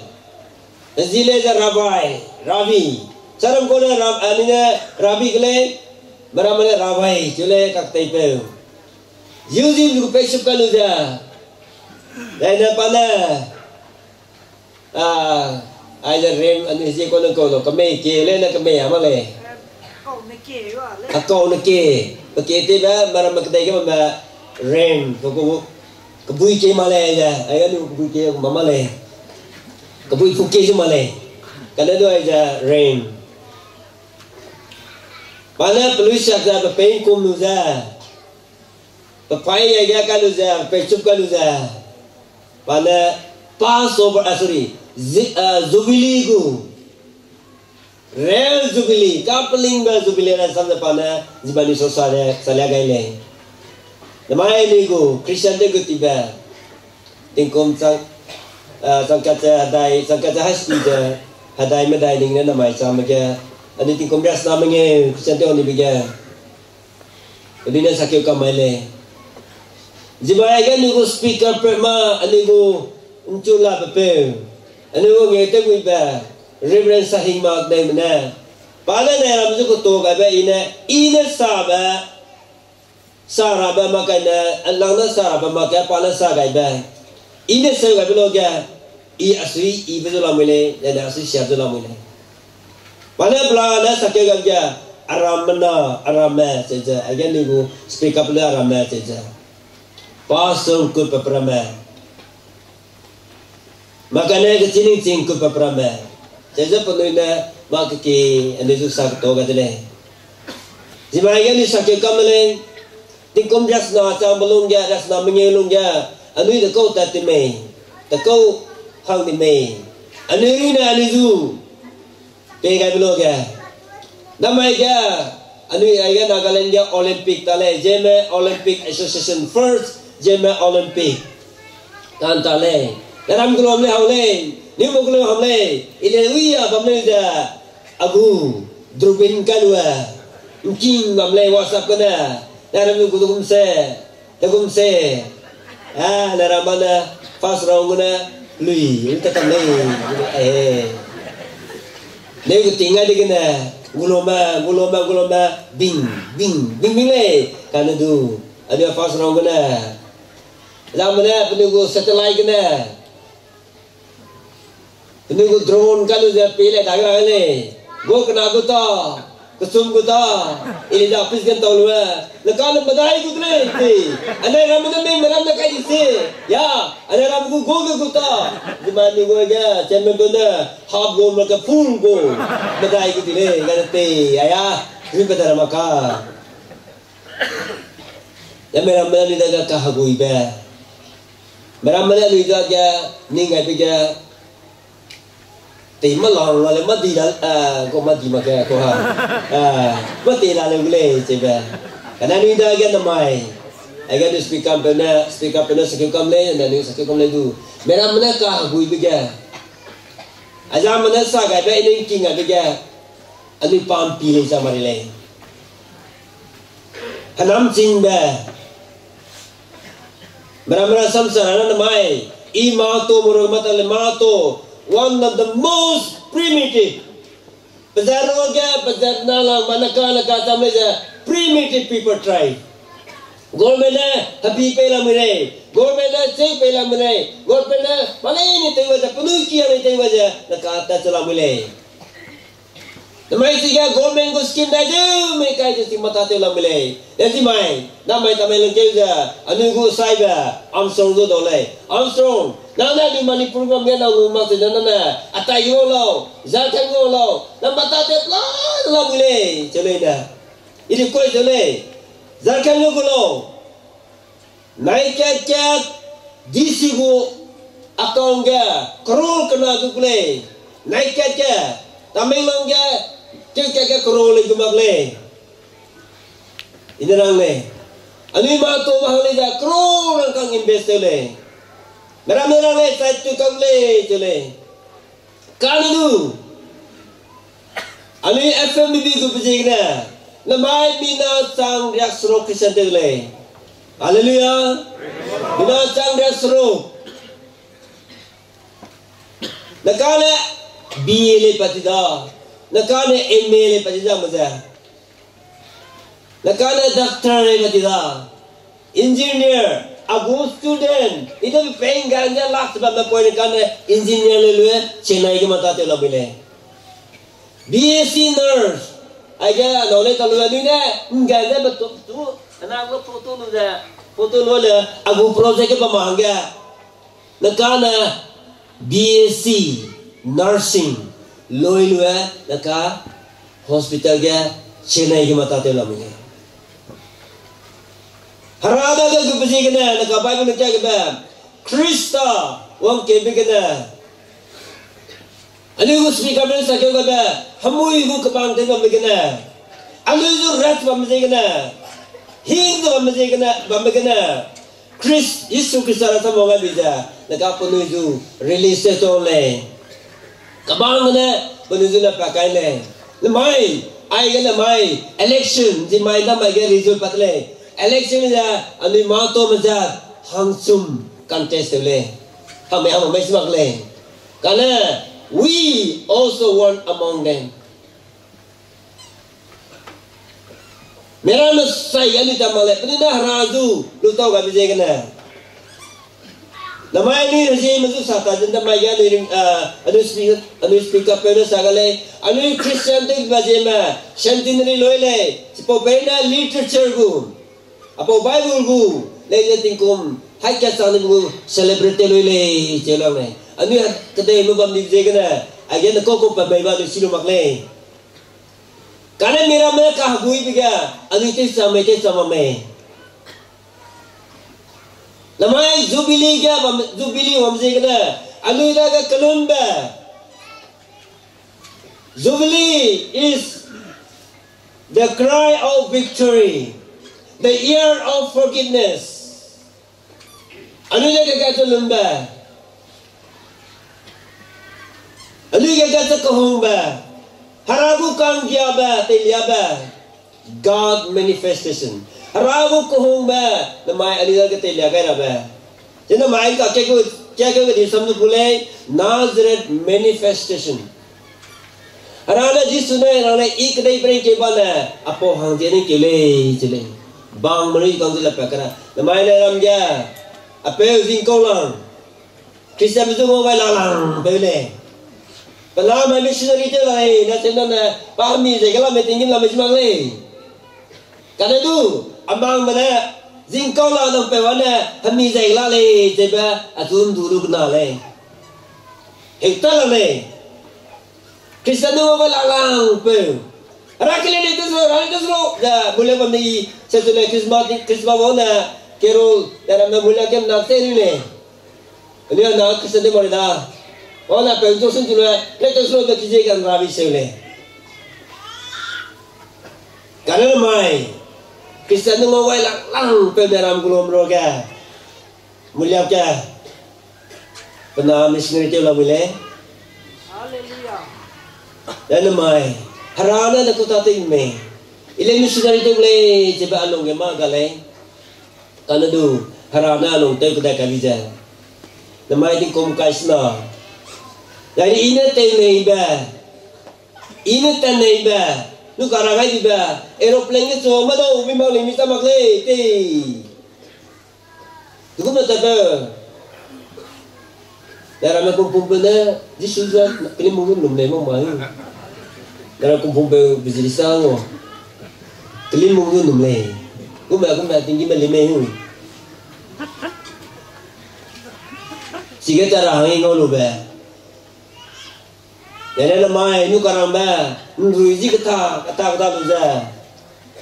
Min mui ke kai je kena. Kekap ke bak dah pernah roi be. Lemai.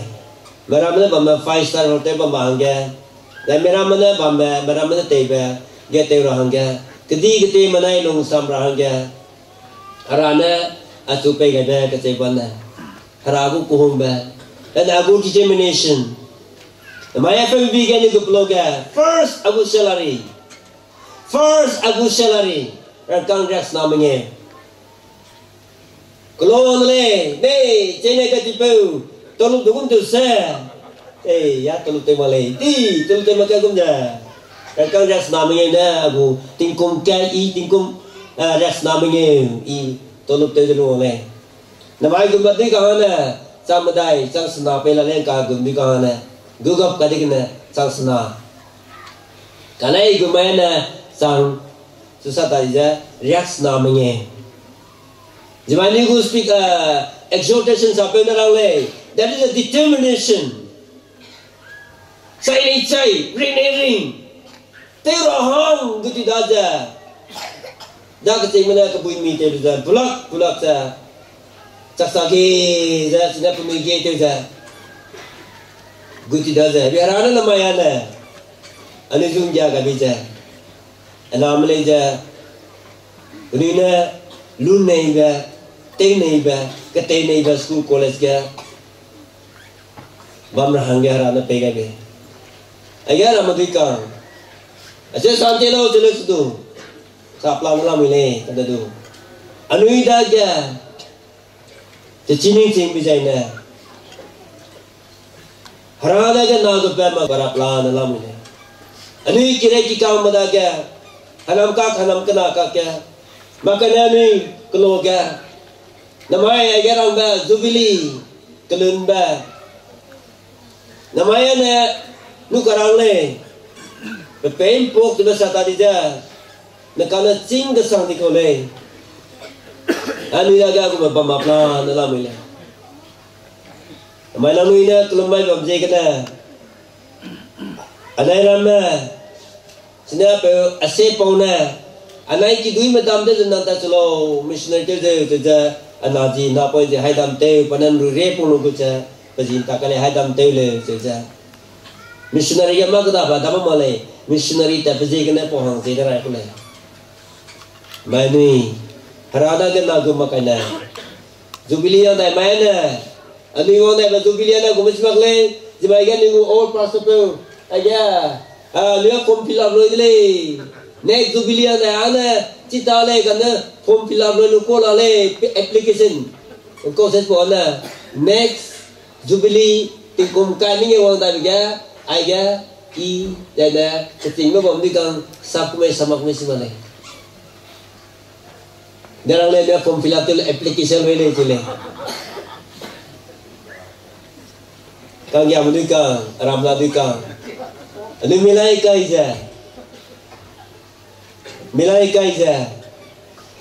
Harada ke nagulu ja. Zubili teta la teta rangan ninga pihika le kana tu. Ani zubili tingga. Harada ke ngelu ja. Namai kita suja ke kasa kohon ba. Kakak suka anggia ba, kakak suka lun ba. Aramana kakak. Kilo makal kakak. Ani lupa sepena jemai speaker perakam dane. Penau pernah kakak. Ani kata si jam dai. Arana ni ma besoke ja. Ani perimata te ule sebe inum ne. Tamani missionary la mere. Ani ono ani aja ali ono makana retire makana. Arana ni pere je peja dam ngozam bahang. Tentu ni hanya pergi lumai berada. Ada gese na salon makakya. Pasal berpenau kuma kau elamu le. Kenapa tu mak kau elamu le? Pura samgi ceng sagu. Ia nau pura samja. Nama ceng naik le jarang dah. Nama kerja meeting tebam le jadi meeting ketik le jadi nanggu nangkah lagi arasam salo sejarang le. Andhra Pradesh mina hadai atai gahang le pamaja. đang nấu cua sắm xài lô cho này nấu cua bè nấu cua expand đi lang bè nấu cua mấy cái nè cái bùi lang tây bè cái bao lang tây bè aku mau cua tây bè này ram gulo managu nấu cua muru cái rangkang expand đi lang ba tinggi này nấu ilap nấu benda anai no anai kahagya mai le anai gu total expenditure rangkang sang kaca haina ya anai gu kahagya le iya anai kya mok le abam mission tu ne jaw le tija I Bihar kana electric le ga bam ga to tingan na ida le sialang babam Siwan district so ni New Year's mai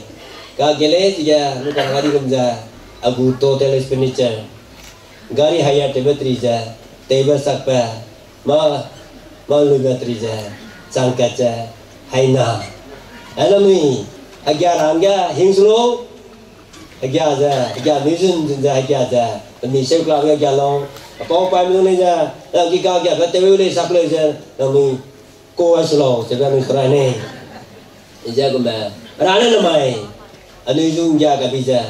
namai ana ni te kam lakpa sakal lakpa rana pegala mule jeba nani sokara ne yo kana di kumja ani ta ti berinting ja rana ngaga di kumja wa na ra gudu ai so ija te do rang ja ani hanga plum gai bamno jeba nani soga ralu randai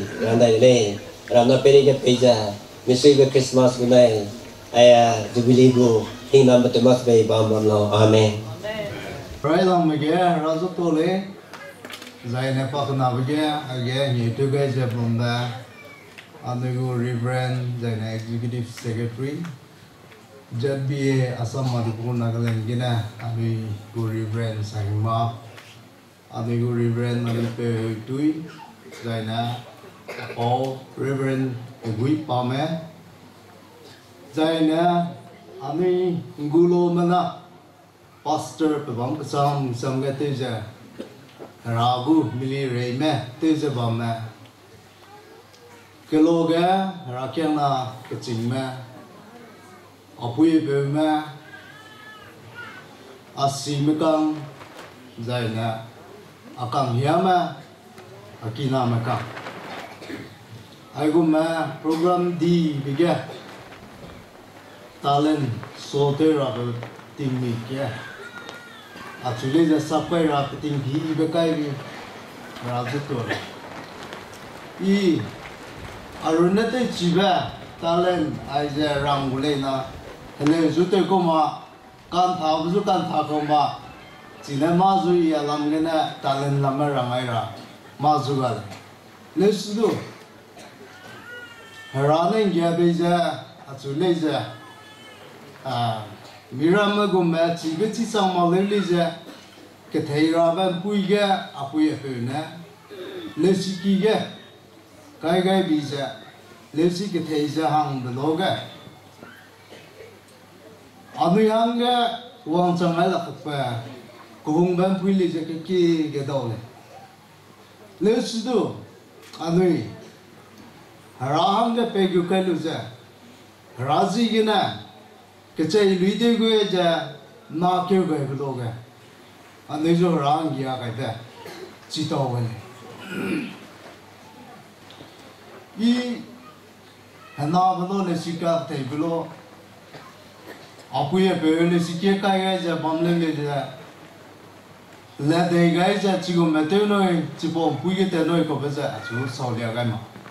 ia runa de ja le siki ta cha a cho je ke te wa metric ke changba adaga aim in life I arintinga as teugai nei nei go baza adaga le ma zugale kagana metric pass telu je I science college ka Kohima ga hama biga akamara ma bdu wangai lu je ani college grade 2 bloga introduction hours chize pepele Miramana kadantia luang ladage nangu aim in life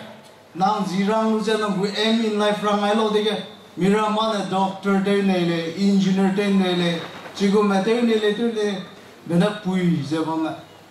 I hang luze sap luze azirangai luze, kecang leze.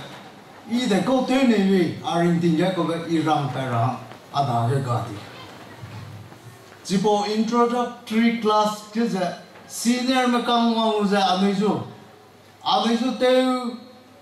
nkule te nkugai, jai na mizu kedan niza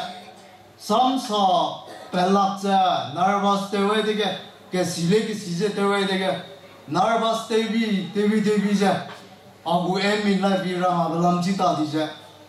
adwanga jabam ja ai ya ne lesi chilu ja rane de ko ga la mai me ji ga ite gule ja I ra mai ta le Nam science college ke wang ja doctor te name of me engineer te name of me ja achu ke samne question ka le Jipo hige apuya pe me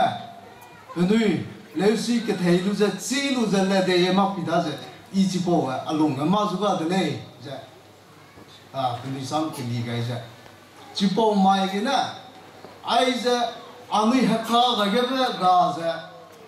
lesi ke thei ba ma na pe ge ga to go la ko ba ja I alung ge de to ne Jigana lesi ke thei ja rang ya be ja agu piu le ja science hostelu Mirama ko masui aim in life doctor te ne engineer te ne ja pelam ja si ma pi na la le ku da engineer le te lu ma doctor le te lu ma a che ja piu de we lu ja a camera man line te kam engineer ngau lu doctor ngau lu te kam di ja I a donga ja sui a camera te kam na ai gena so ma ta ja I Tingkum ke Kohima College ke English honors lulu jai BA le je tewai rahang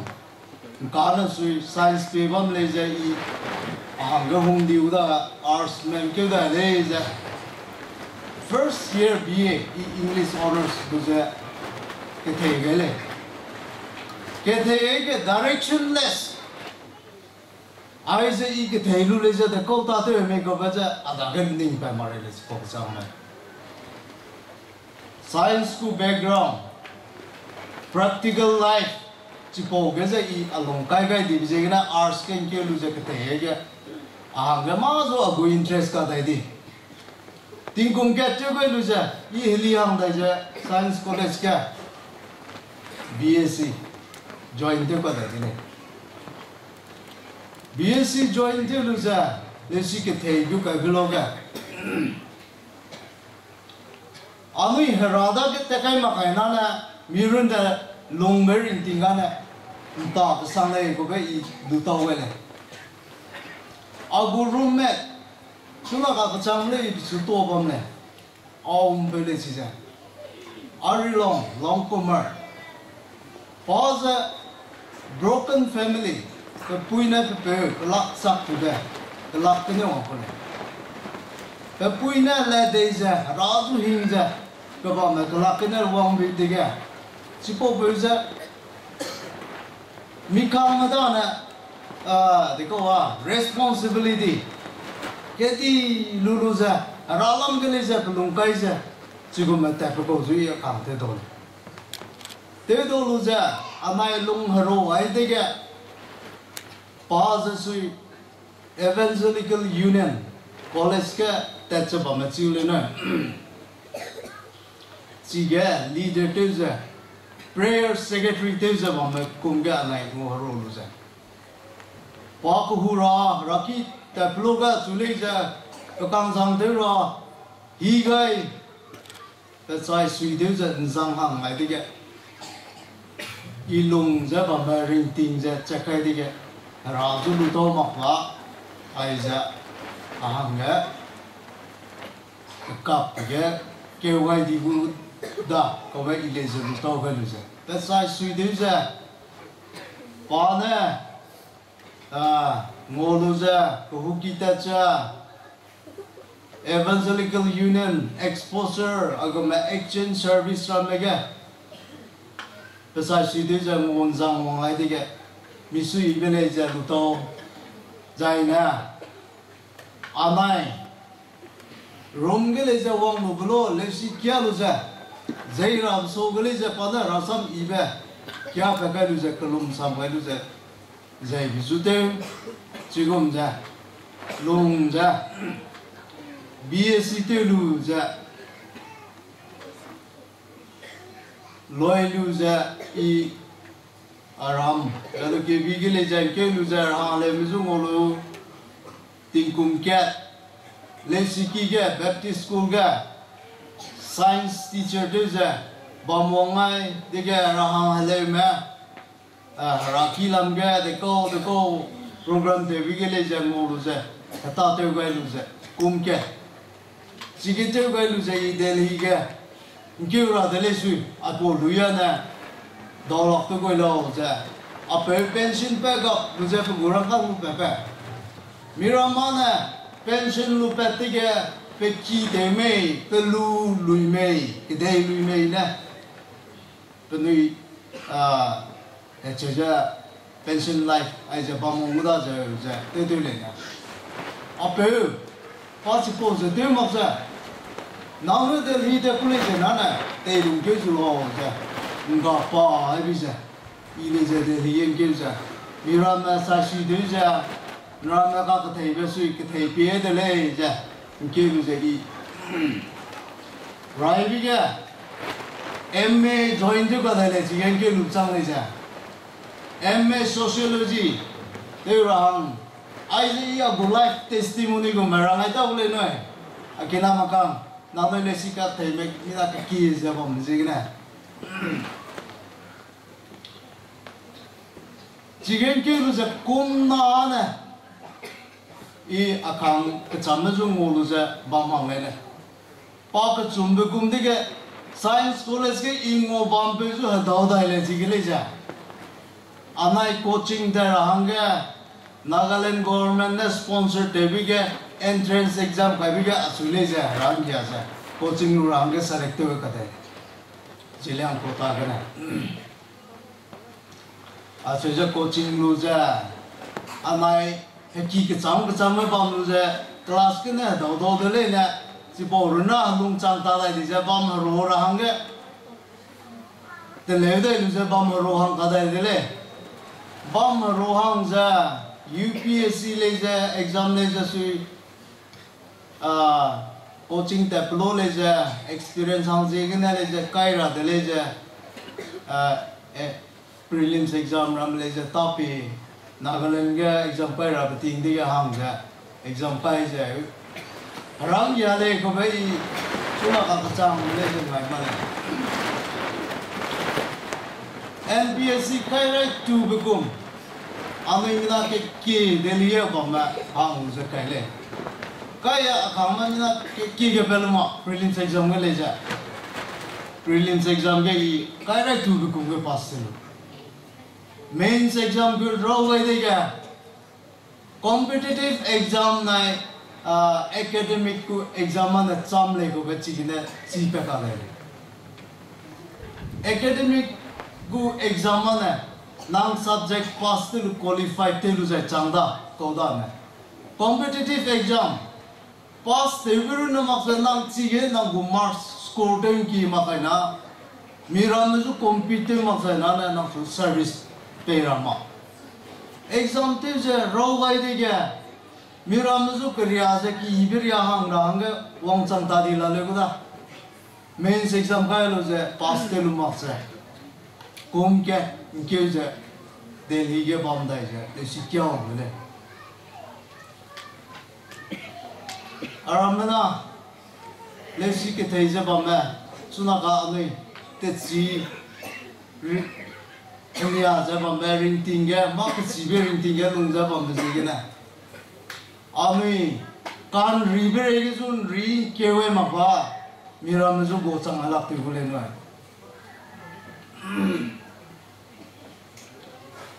asu se lesi kya ja rama ju pe gai Jesu say mommy, Jesu te mommy je. Mi dong da very thing. Mi kisi so me pa gya coaching center ta ye bam bida ta ka Bihari ko UP ko. Jevili si mak rakuli si mak sa le sigina pi be ngawai. Anui naga makang su pi be ngawai ga anui ram su go sang ai lak pa dai tu anui je makak naga makak IAS officer ako sam je bam se ko ba mi che to we ba anui kinar da Armstrong pa I dele bam global legend ke loses San Stephen ga BSc te je bam lo anui le da je bam ba Paleju anai look at Jeremiah sikene takten samahang kuwe bijai ti ki pe ya nu po ro ai de ga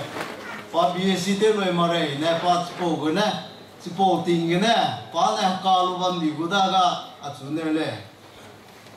IAS exam ta ra hang dai gum no no ne coaching nu me ya ka ne lu gu ke lu te gu ke lu le je plan chi la ra re da no su ai chingum le rang aya rang chang si la re le ya minong kai te nga the lu ra gum le ya pan dum se zum ka lu ya ngau zu ngau di ga anu ya ne spo se ka chang ma kle ne ki ra ma le si kya ba chi po chat kai de ge chi lu be pe re ge ne le je refine te de je ro ba topic ke ro ge le je a gu ke se ne ro min ke ra chi po ga sap kai lu ma pa ne qualified te dele ai le ka kariya bu ga hang ma pa selection ga hang ma pa ami ma ki ba go sang la ti ule chi na ai nan rie camera ile ju MPSC third time kai bi ne pass te le third year kai ba na ile ja ram na ke me be ria le si kya bu kum ja kya ai di go le ya apui ke chang ne le ja zai ma re ku ta kana sum le ja ting so chang le ja kya ai go le ting so a chu ri bi gu na chu wai lu te wai lu da ga ting na le ja kya ting mui dai e wai ja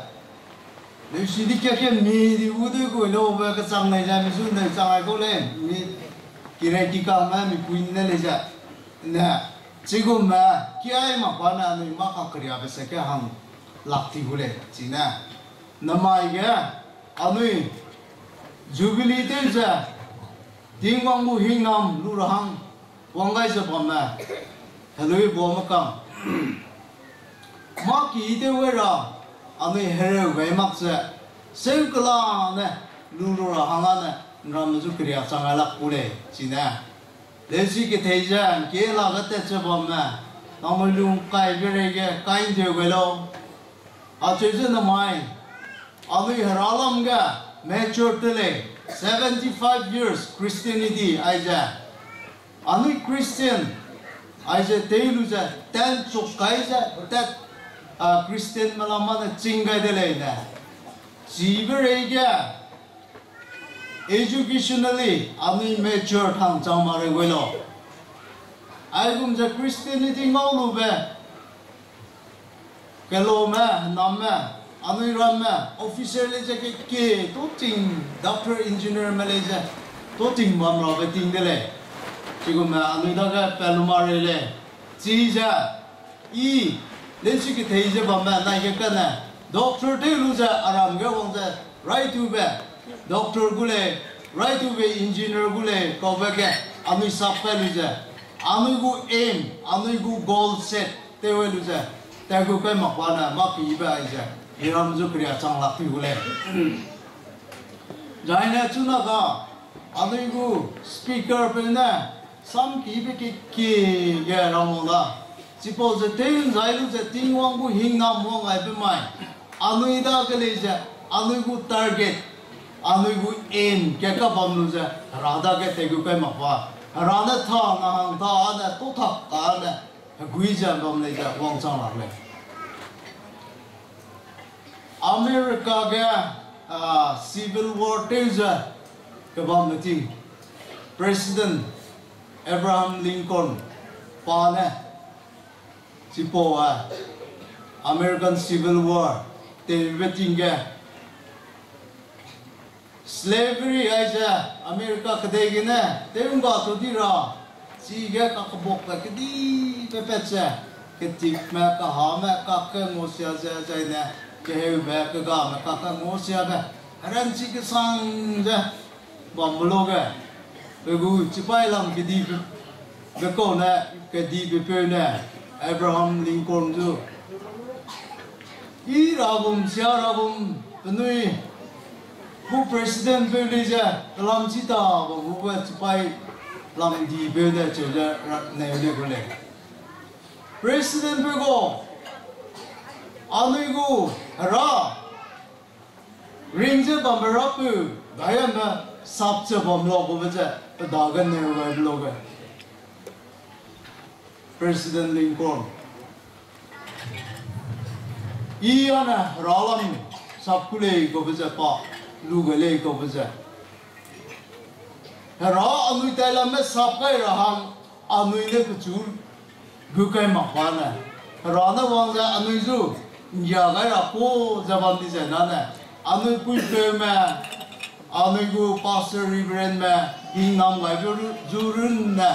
lu ra anui ko jaban ja na na anui hang ga wang sa ma tu le chi na anui na ralam ke te gu kai ra ya le raram ga anui te gu kai je na ma ki ki ga ra ni hang ga in nam ga gu le chi na rise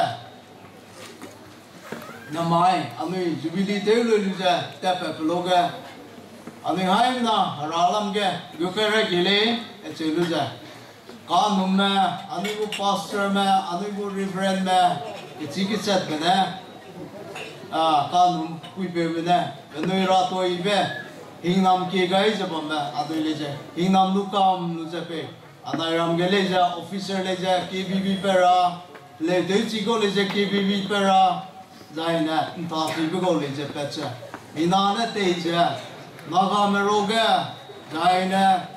India meroga le je techa sabcha anairam ji tendi jabam kam kele ko ja ako hi ibeng out of jegena I challenge se ja ami haim na age gu kai se bam ram ju hi gai dele namu age I tu sapai ja ma example ke sam de lu ja ma ki pe ki de lu ja namu ju rang lia ga rang ge no bang gu de le su du I runa agu testimony go ja I luang di bering ting ai ja namu ju ji gai dele ma isa isapi dia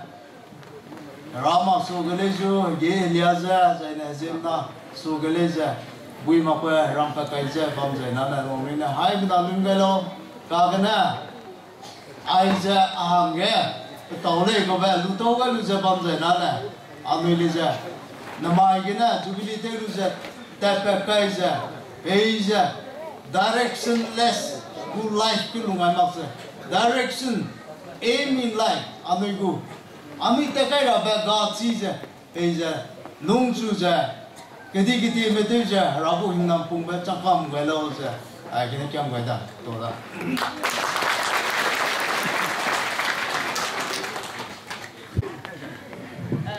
easy na I'm not a comedian or a singer so don't fall asleep when I'm talking please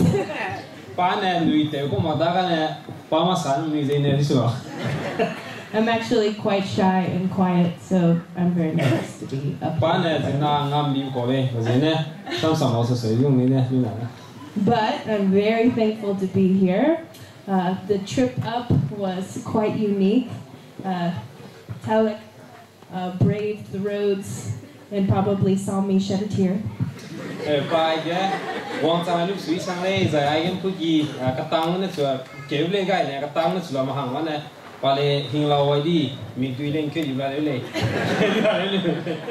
But as soon as we came around the top and I could see the village, God's peace just flushed over me. I was so nervous to meet you all, and immediately I felt like I was at home. pa hai hang ni ke patong chu ni hang ga ne pa ragu ge kat nai ba pa ngol le zai nong ni zu le ndawai lu te sharing ze hubi hang le. I've been to quite a few other countries, and this is one of the most beautiful places I've ever seen. Pa country cham le te taw da le su nai ram klo ai bi ke makada ba ne in te bu ga le nai ram le I lang le mai chang ba ne. And I can say with full confidence that God's presence is here on this mountaintop in Magalong Village this week. Pa long sing ram bi le ai ge ra ta di be te la sing le pa no le. And just thank you for being so warm and welcoming to me. Even though we don't speak the same language, I feel the love. I feel your words in my heart. Nai ramane pasole sa ta da nai ramane ramzu te le sim ko zai pa zai ge wang ai bi ge anui pa san nem nia bom lu su sa chang la nong nui le sa nem sa chang la bom lu su nong nui kan gya za pa pelong lu tau le le. And I think later, since Talak is so smart, we'll have an English competition. Na cái này ai cái này betul lah saya paling gypsy ke ziko English ko 3 rep sawang da. Pa ai get sab tulu sai ke paling sati lo bam zina competition mati maka pele le. Did you say more words than I said? No. I don't know if he's saying exactly what I'm saying.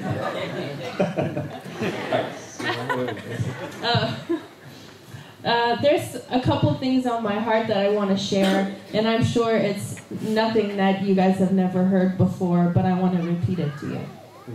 Pa hai sai ni nya la da ne kan nak zum sam pa sai ni la le nang nuing king tau kom la le wi smak le helu stu to long ne ning mo pa sin sa le.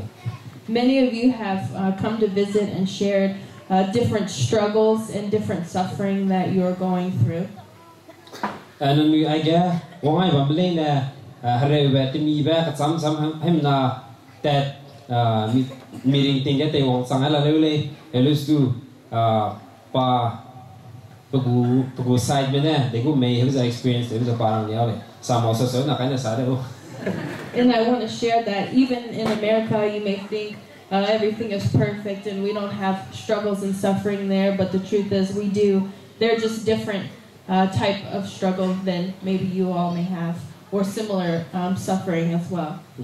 Ai America bam zina malay ne I kam la le me zai heule lesu zina di da ka na nui pa bam cham bile ya anui here wa na cham bile ja here wa na here kam le hen na.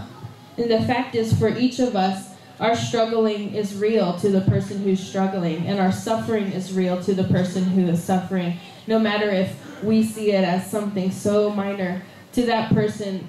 that is true struggle and true suffering. Anui ai wam le na misu le la misu ka re le la ram na ngoi ba na ka che ne le he ning la le he lu su ka re ko ne re sang la le mi na ne chi ma pi sai ju mi ka re ba na he na bung la le chi ge za ni ina sa si. So I want to remind you that no matter how big or small your struggle is, I know that it's real to you, and that your purpose in that, God is teaching you something, and He is teaching you to trust and rely on Him. Here zai ju mi zai ju anui ne rada bam di za ne mi da ka problem om le le za rada bam di za ne anui hang le sen I ba chang le zai chi ne ni hang ma I kan te we le we. If everything is going perfect in your life, you have everything you could want, and everything is going perfect for you, how often would you be on your knees asking Him to provide for you?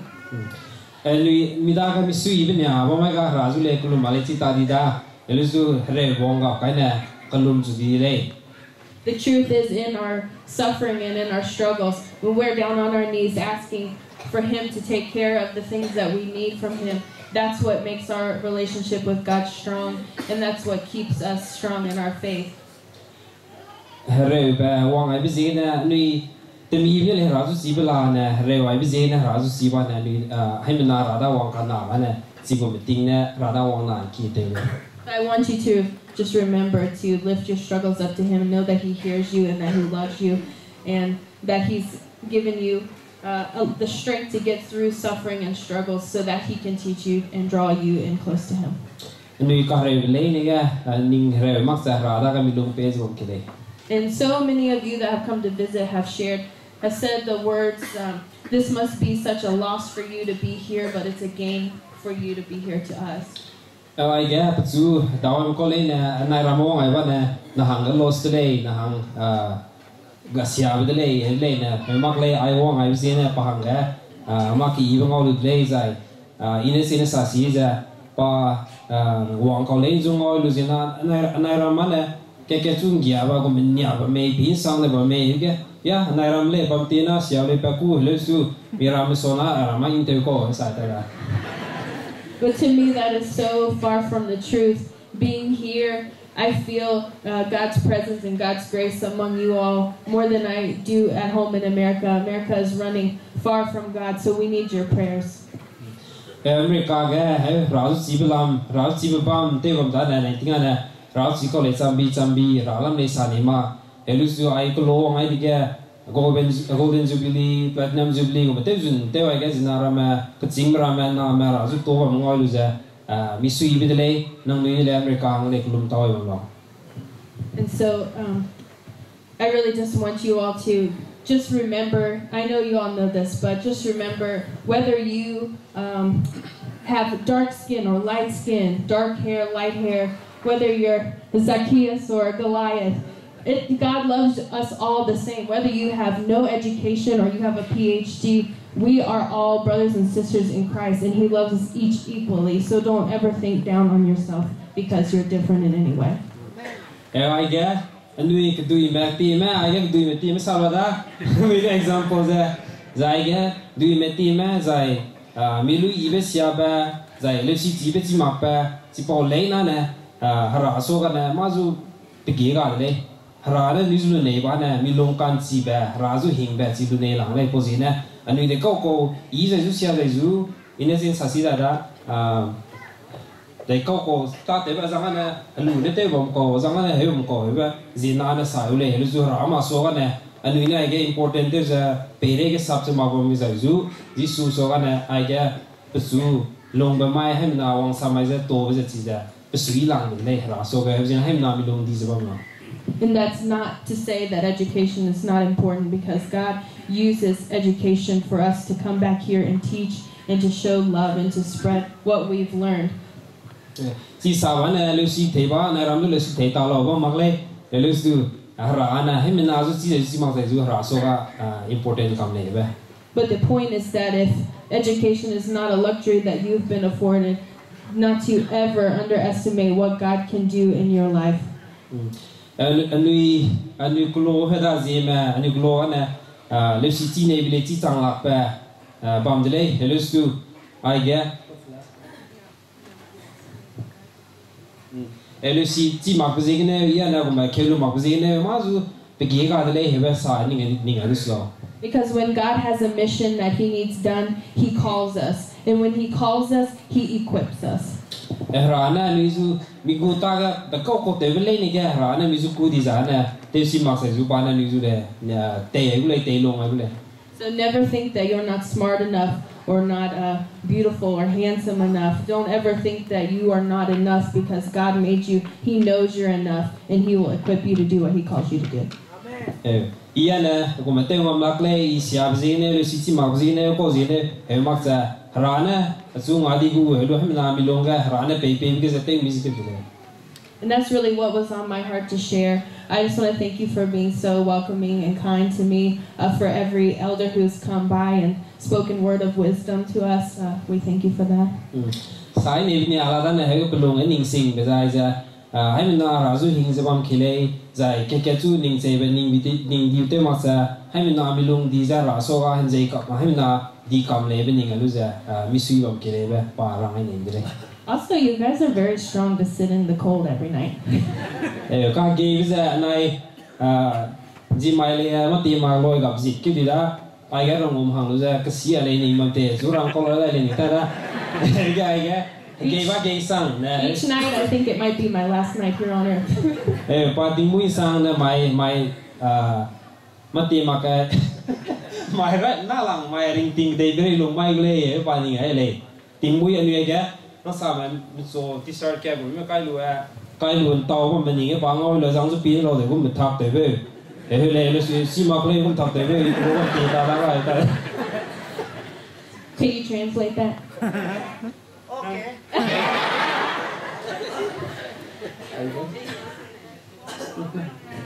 Thank you guys again for being so loving, kind, and I'm proud to be German. Totally.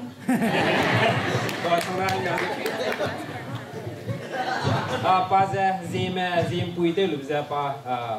proud ge cái sang này zim pui te lu zin này. Sang đó suy cái đó về nếu bên tình hoàng diệu bao nhiêu rai cái gì đó tôi đó có ngay giờ bằng bè nếu có đi ra mấy càng càng chạy kéo số chính tìm na du ngôn giờ suy sang đây về suy nó sang rai cái bộ ra itu giờ mình sang năm nay giờ nó hoàng giờ bằng mấy cái sắp sửa ra không kể cả nó nếu du sai mất rồi nó luôn nếu du đi đến là bị cái ra bị bê và mong để tuổi lên rồi thằng tôi ra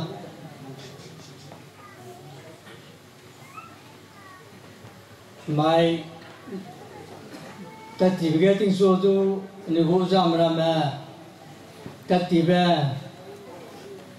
platinum jubilee của ra xăm này ra mình luôn để sát tàu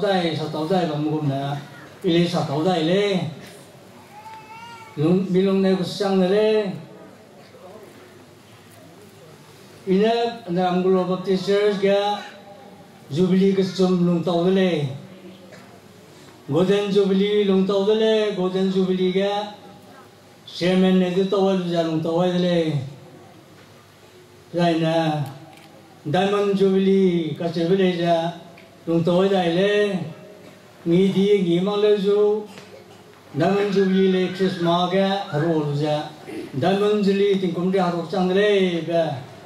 anh ấy Hindu bác cái ra Jubilee tàu đấy, mai pa cái chum ba Diamond Jubilee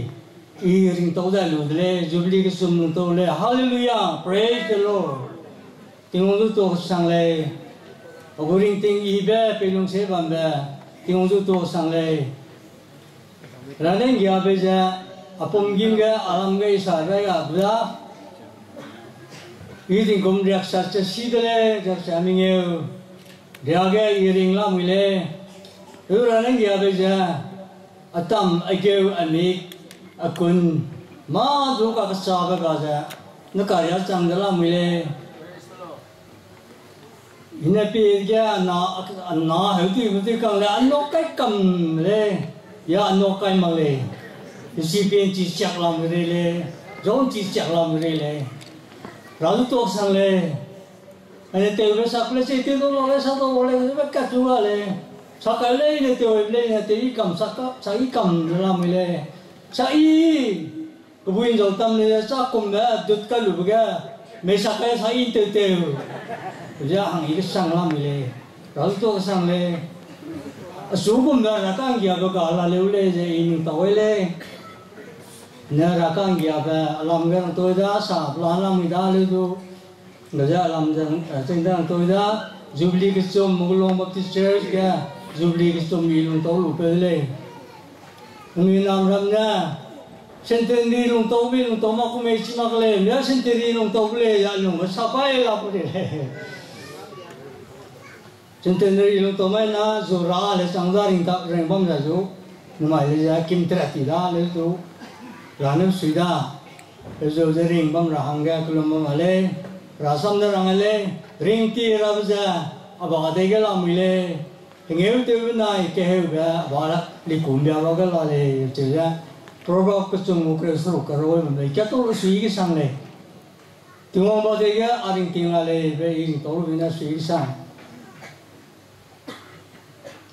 suy tới rồi ra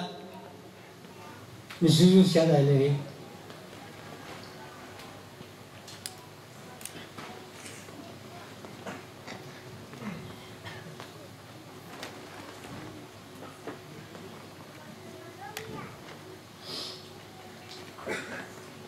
cái phải suy tụm đó cái phải nó suy ra cái suy ra saraga sugut yun ne ano nakat surang ne ano sui mang ne chơi sui le kan đang cùng đấy là sui ngắm mà le ja surang hai cái này mana surang macam đang lumpum surang này cái lumpum đi aku temperature ja ram ko ja temperature ja morning cái samsara dia alung telo pati ti de nang lumpum telo surang này ko samke je ba pai ko samke hong ba ya hong ba xiang ra han so ba chai lai le实际上呢，人家把有点工作是哪些的，有点工作是些的，人家搞长的呀，那样拿做哪个的弄了没嘞？这个，俺们说呀，làm cái sản phẩm bilo sa tôi ra, đi sa tập lại cái điều đó, rồi mai Vietnam Jubilee Christmas program ra, đó là sắm, hầm bằng dầu lúa lê cái gì lê, hầm bằng dầu lúa ra sắm gum le ja alung wening ka kai bam le nam go program ja local pe ra me la ko te wa me nam go program ja te su bu ga hong sang ba nya ja local nya te ong da dia hamang ju zau lu mai ga habin ja pui nai ja pui ra sam isa toy này le za pui plong yi sang le za pui xiao we na za pui plong yi sang le bin ria ba mi ta dau jun television na bi le kana bin ria pui ya za ju ka te lo ga te pong ne nu alu ya te bi le se le za pui na bin ria pui ni ga da ga bin ria a za pui plong yi sang le bên ra pui mi cái đấu chân này bị lệ, dù giả pui gió tao đồng thế bị lệ chơi vậy, anh ấy chính là mong dầu lúc đó xong ra sao phải chơi lệ, chứ không giờ anh ấy mai Jubilee đến năm Christmas Jubilee tới bây giờ mong dầu lúc mai cũng sạc lệ cái chơi bên những tàu ấy, là chơi lúc dù sáng nay kia bây giờ cái sáng năm nay làm cái phong giờ mà ta thì kêu lệ này cái lunggut mui bersima ba bersima jaga le bersima te ba mangjena pogo program ja takeu bam le ba misam nam ram zo misui ba to sam le sa toi le jai naram na ke lam bam ti kang na wang cham da wang kan cham ja anu klo bam ti kang na program ti te sia bi ti le rồi gì cái này người lùng soi mà cái người lùng nêu thà lạc lê về những tỏi lê lê ra chính hằng tôi lê ra lùng nêu sang lê lúc cả Christmas tiêu trăm bị năm Jubilee tiêu trăm nó ai à hưng ra lùng với những cái nhiều cái bầm lê bây giờ tiêu rồi na rồi tiêu kêu bầm cái tiêu vision này tiêu bầm cái lê kêu nữa ra ra pui gum ra kia là bầm cái căng na nilung teu ja tinggi wa ba Malaysia sai kam la kale kan lu gulo mena se ba Delhi ga ba mai America ga ba mai Chennai ga ba mai Dimapur ga ba mai Manipur ga ba mai kela ba mi kan na lung teu ja sang ja lung teu ja tinggi wa bi na ko ja plui ba ai nam sharing ja mi lung surang ga teu le ba kela mam di kan le sui ba sa toi le lô bầm đi căng á, xíu ra, mà cũng để tiêu mà cái này, dùng ngô y ra bầm y ra, lấy lên này ra, làm nang gulom na, kia là bầm đi căng nè, mà lấy lên nè, tiêu mi dùng để tiêu bị gì nè, anh ấy cũng mà ta kỳ để tiêu lụt lên về, mình tối lên suy về xong, ta tối ra, đi tập tạm tiêu ra, và cái chừng này tiêu ra. Ngam gulo maksanto ko ra sam sa toile ngam gulo maksanto ko peja class kui song te na rang pe wang kana class kre ya ga class tu ga ta gutile ta gute gu petinga te ore go sang ya ni te ra sam kachai na sa toile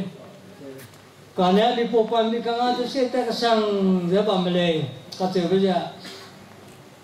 ngulo mana ram ngulo maksante mile magle anjul jilang rong ma ZBA Manipur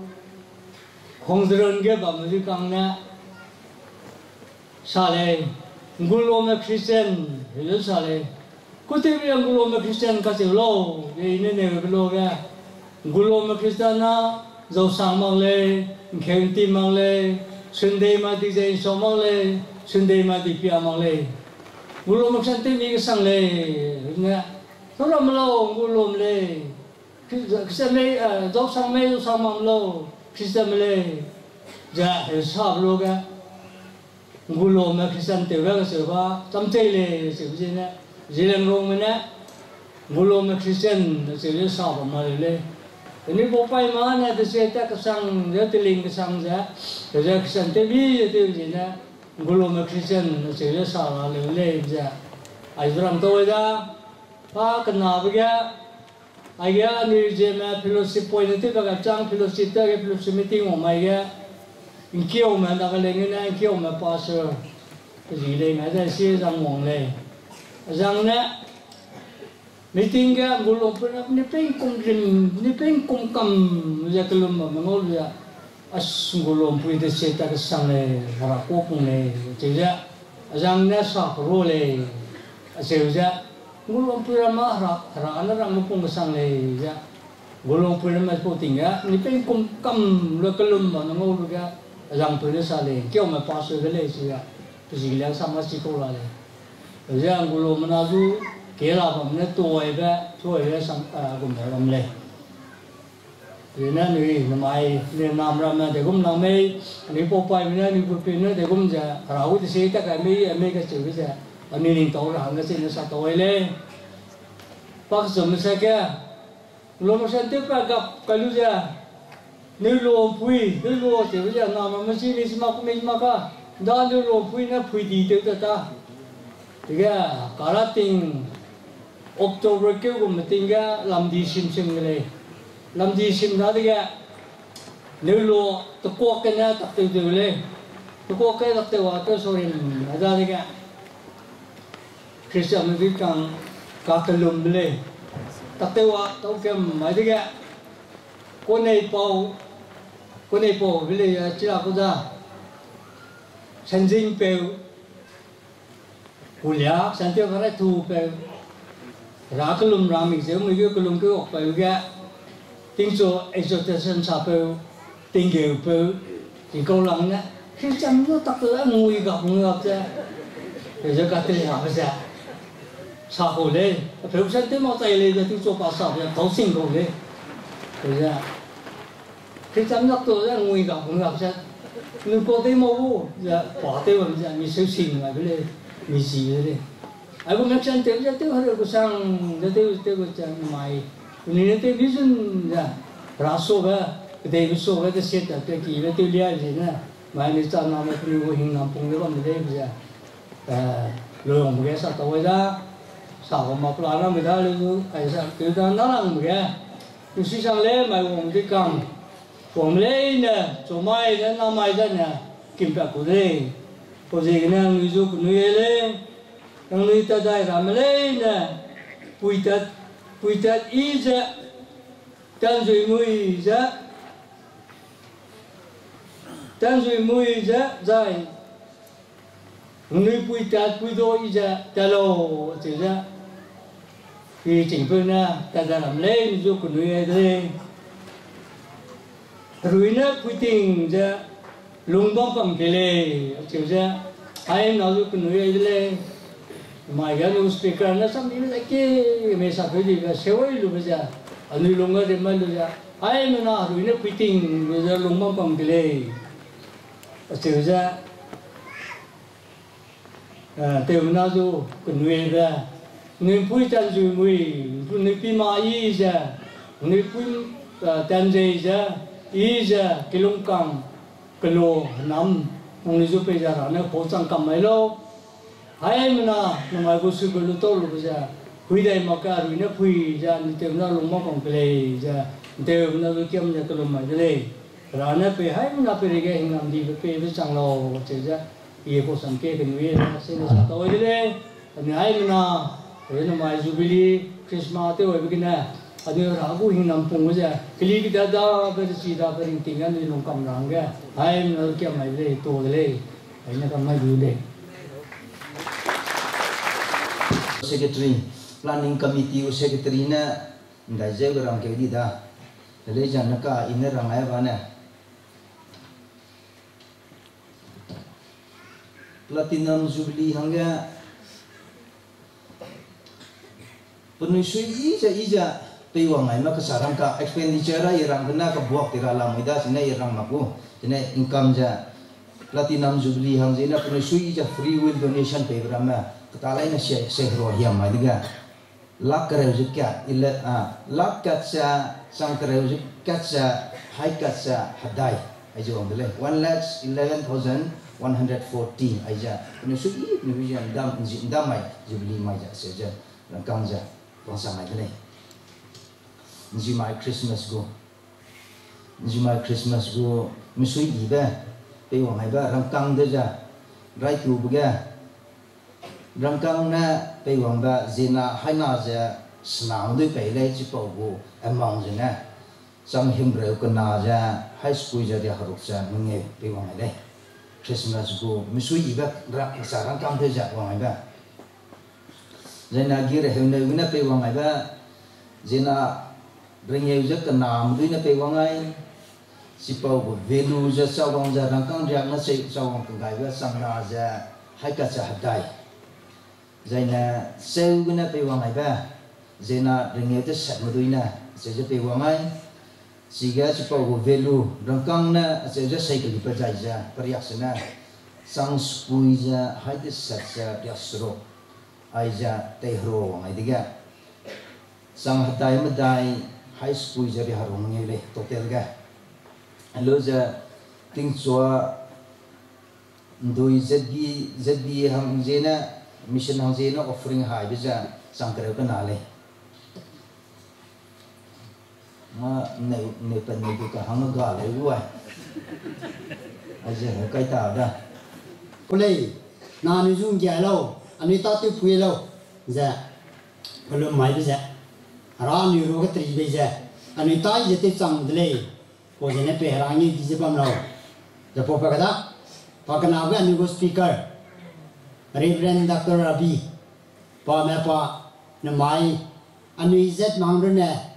ya ani ki am re ne pa ta te be ko mi na ta da de pray bam sang ni ja ja ni na ga mang ga tàu đi lang đã sang ra,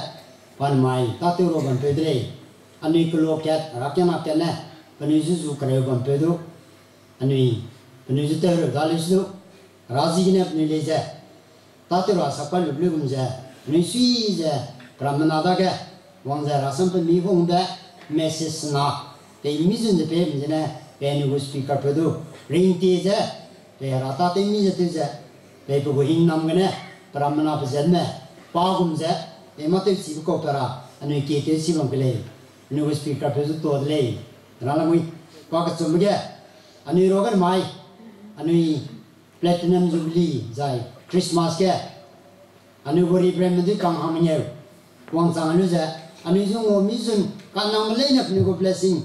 peza, pamzigna, anu go program za mi hung te le, nanu gori bremedi kang, anu hamnyew zina, anu go program za. Kalau ibu roga, inte le, penang itu inte je, uni pumsai pun rale bejarang siai. Jepang kami ke, anu gua sai be, di Robin, ADC Longleng. Besudah terus sana, government gudi tidak zaman solis tu, meram nama angziknya, nanu nang tingkai lu je, zai, nang je sau je, nang office start hot sau je, wang zambam je ne, misui le. Penang ministry itu ibi bisa promotion taja naramangga pe rangnya tu bisa naga meroga pen tu sebab nalai bisa ini kita pesu tu isu itu ketua pe dah sampai ZNBC mereka nanu go sound system ja ini angga free kena nama paper kan benda lama kata lain aja benar mereka komai mengaji pemilih je nanu rakyat nasu tu tuan di dere Pang kam gen ki na pe ani sa pe hai so te pa ne panen ma computer du plan free ya kan nang le ne te bam jene mi si da la hai ning ne ma ni ne camera plan free pe ja ta te bam ko si ne mi sui zu le no ne go ta te ge pe ra ne ma be ze i ja ta si bam ra le zai pang kam ge ani go local church pastor ja po di kon board me di kang stam me di kang no ne lai kai ja no ne ke nei ba no ne go ka kolum ba no ne ma ta te be ge suy kẹp te bu go re ze ne na ma po ta ka di de ja te sang de le chỉ nên người pastor dạy, người staff man thế nó giúp ra này về nằm ở xí lâu, cho nên là mấy, còn cảm giác special nằm ở bên mà, choir mà dạy, solo mà, cho mà, ra gì cái này, ta chỉ biết bây giờ leo cái này mình sẽ sang ra, về tìm lấy nó để được về ra này nằm ở đó, cái này sẽ, mà người program cái leaders thế vậy cái thế mà, nó để được về ra này nằm ở đâu, xong chỉ biết sao chỉ biết sao, về cái bằng gì phục về ra cái anh ấy cũng mới xí bằng cái này, cái này sẽ mai anh ấy cũng prom cái cũng cầm cái này, là hình nằm ở cái này, anh ấy chỉ tôi rồi sang này, anh ấy cũng prom cái này, mà chui cái này đâu, chỉ là tiêu phải gì về tiêu mặc sẽ, anh ấy mà lấy này tiêu gì sẽ tiêu sang này, các cái nó ra tôi làm đâu, cái này anh ấy cũng prom cái committee cái này sẽ cái là mấy, chỉ là mình nói cái chân cái school cái là mấy, mà bắt đầu năng lực wang làm đấy, wang mặc tay đâu. Wang nudi kang community create set ya pan chuchi ga papang le ka sun no makse te ve jina ani go pram iza te sang de le ba community create ke set nudi kang zo mi sui lu ka to pe le ko go committee rang kat ka rang za ani beting ne ta ba na rang ro yam ta da makana ga wang kam ga ani go manager zai pu team di kang ka lang na me ka le na sa lang na ta lang na kinh cho cũng ta có chung đại cái bây giờ mình cái gì sự đâu anh em thấy cái này chủ rồi ta lang ra mình tính cách trong xếp cái này rồi rồi tôi nói anh em cũng manager sao có bao giờ là bộ team mới căng bùi mình bùi mình đại cái làm gì để mình cũng sai ra mình đã cái nào là như gì cả mình cũng có thể sắc nó phải hình dung orang cái mình để mình nằm xí vào nó rồi ngay là naram rakyat naga DOF na Women Society za Child Department da kia lami rolo jani nui pan suci ga ma ka tale na sui kete za ta te uzna mi sui le de pa ada ta pan kam ga mani ku decoration do te mi jin je te da ai mi ke ra ne ani ku belon plana sang ria ba man mai le ni ku 75 years kan di jena ni ku belon ram le 75 years rumah pun ramun tak kami ya, ya paling bala nam ini tidak ada. Kumrak semam ni kami ada, pun ramai sikit kami ada. Karena aja Ibrahim mah cumai, bisum bukan mang pasuk ini kan apa ini tahu, jalan lama. Karena kami decoration temi juga, terlalu jadi sui deh, jalan lama. Jadi service na, jadi gathering kecum, mam kau begitu, ayo mana? Misui je, ani go speaker tu tu nyete, kating je makaran tu tu nyete, yang je function chairman, secretary tu go je tu je, an nawa puting je, nui rabdu nui ay, dan ani pi rabdu pi ay, teu rabdu teu bam je na, misui le, ani go prom je wang je, tente melain peri tu, pe running nama blouse na nama, kau ni je singria, naram guloram je, singdi kang, hafta je kelum nukacum,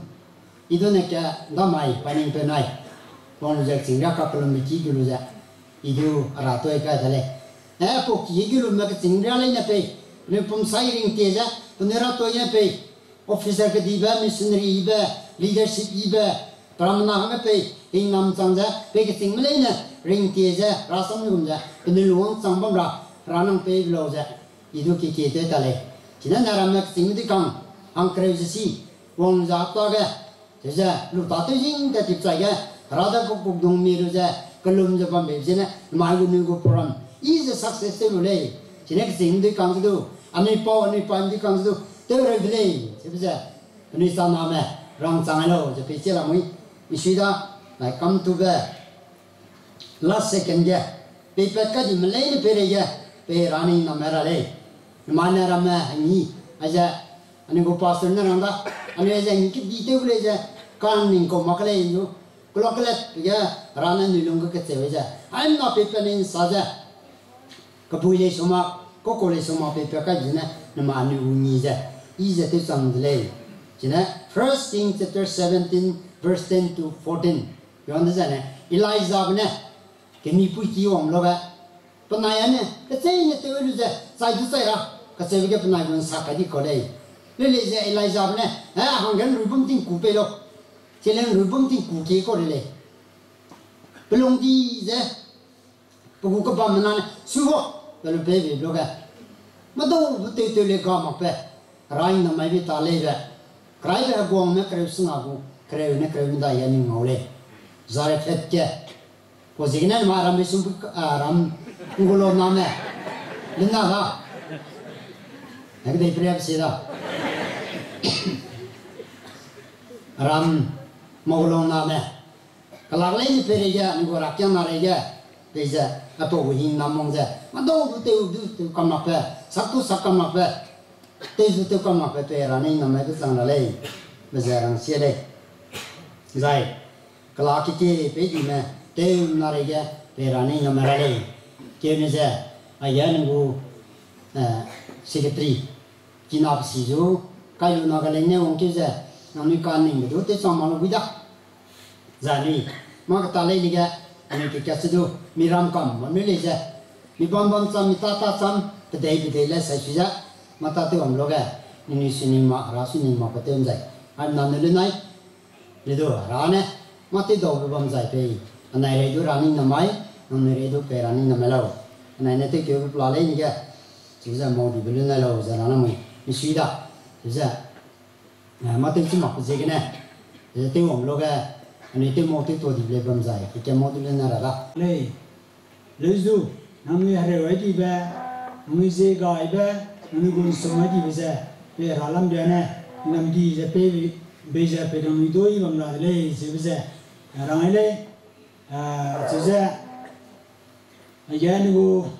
function chairman, nhớ có đối tượng rồi lấy đó lấy du. Saya presentation committee bau ne nang telau ni pun saya dua lambian ne te kalau dah sena kalau poin ne saya ne saya peisang apa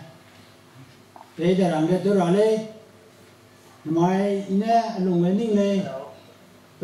program participative le nangge involve le saya kau le saya sejak balakam merangge pakai saya kisang le ta tới mới zua bây giờ đến đây là ta tới mà ngã tôi ra câu đây nè nè là mẹ bây giờ mình cũng mặc cái gì cái này bây giờ mình suy ra tôi còn sang mặc lấy cái này cái nam ra mẹ solo tôi ra mẹ lấy về tôi ra mẹ hàng bây giờ mà bây giờ bây giờ gà đó ra nên suy ra centenary hàng giờ thì mình cái mình nhiều giờ David giờ thì cái này pre centenary cũng là ra nên suy ra na tôi ra đi ra, belum mana le, si kum Miguel itu cini ni, itu tu dui mana ni so na, program kai itu le, ikhlas so kai mak ya orang la le, jauh mak orang mesti, la le, besar ye lu mak sang le, nu lam ye ni la, rungu program tu boleh tu, kamale na ya dah, itu ni suci ni ni, ni kali dah ke, itu je, uang kadai yang ni, le itu ni tu ra. Tôi xin chú lấy cái tôi cầm mấy giờ tiền sắp cầm mấy giờ, bây giờ mình cái sắp tới rồi giờ, mà sai pram na chú home gì cái này, nè làm người trong sáng kia này làm lệ nào muốn mặc quá, đầu là quay đầu giờ ngô long của Passover cái, tiền cúng số này, Christmas số này, chỉ dân phơi lệ, này nó cái này suy, bọn này tao làm lệ, và cả lệ, chắc luôn làm làm lệ giờ, bọn nó cặp dùng cặp cái gì cái này, này suy làm đó, sẽ lưu cùng dân mai, hoàng cái lệ giờ này chú Pui ni lu makan, lu mak thotin siapa di je, pernah pegari lu, pernah pegang di lu orang perja. Iza kira posaning dau di je, long hari udah titi le. Jadi agam je, rata temuzu, ni sui hari waktu be makai, yang mesam ni besar muzu, dari itu rabe je. Ni malu mak pergi kena, ni kena pergi kena. Jadi ugari le kelai tu meri si maka, dari tu pane. Maju aku nak pelung siapa tu maka, tu rabo jawang je, thấu biết từ lâu luôn chẳng ai bằng gì nè mình suy sang đây chỉ cái này cô yes này lấy ra chỉ ra gắn bài ra quan hệ cùng sang ai biết gì này chú cái này chú tôi đây chỉ ra đó chỉ ra là sắm nhiều plan này sai đó anh ấy bắt đầu xem một ram này mai sau đây cô message này anh nắm plan anh ngồi xí đây cái gì vậy mình long cái đình thấu đây cái đồ running nằm đó dài anh ấy có yes mai sau xuân đây plan là mui lấy được pali ra Hello Rose wong ada panen chule la kai ma tau di brahma ta te jun te se ne chule to le pe rani na mai lo rangai jai ge amigo libran die je me po le to da jan mai ke dei me de ta cho sang le ba mi ge sawai lu je ramago ni ge wong je te kru ai ma sai ni ju thei ma ka sha ga thei je ta te yu se ne chule to le branda Jai Ribran na gui pa me pali jen choka sang be da bisa ta ki ge bam me ge kan chok ben chok perang mak sa agum me ge so mira che bisa na tiang na hong ka sang ting ne le ju pa thau te me le se wong je pro ma te putin me bi ne su le to le ga da no no che me ne to me je to bi se ne je du yi ta te da jai mani ko function ku chairman bam pe hangam pesuli je toda church ailang mige soprete luta te ba mige nuina puisui luanga ya makai mami di peza para maka dai sanga le ni sima kle le jo pa le rozan ko ka kai za wang da te mi te bisi ne ani pa ser le to le irani na mala obrangai jai ge ani go recorder makai function secretary pesuli toda mala pale je biza rakana ge ta di be te bang kata karangum je ora kena solo ayo wang je ta te biza ani sui sang le e pre yo ra ne hina mai lo ra da ya gen kina ni sa lam ne padu se je wang je prom kai blu gum je fa na te pu ti te mi te se ne su le to le ya gen le be te mra me bio ye new magulong Carmel prayer fellowship orphan home brain zai ne ze NBC tame angele bamile masai asite mile zai aya zi le dunya khuda chui chui lulu nam le kang ma zai kada da ble ze zai le ram ne te mi ze te kam male mi lu won sang sang le so ram re za so ki na za ta le zai le te mi te ba me za aya taurim non po na ma le challenge di ve ketele pe ze nam ego ministry nam ta te ge pe ra ne nam ra le ze ra le ni ai nang kala yu le ze pe kam ma ne sang da parang gum me le zo ni ze ze pe kam ma ra le ze ni ang ge ma wong chang ha pe ba me ze ge ne ze sei sei ne hang sa ma ze pe ra cha kai le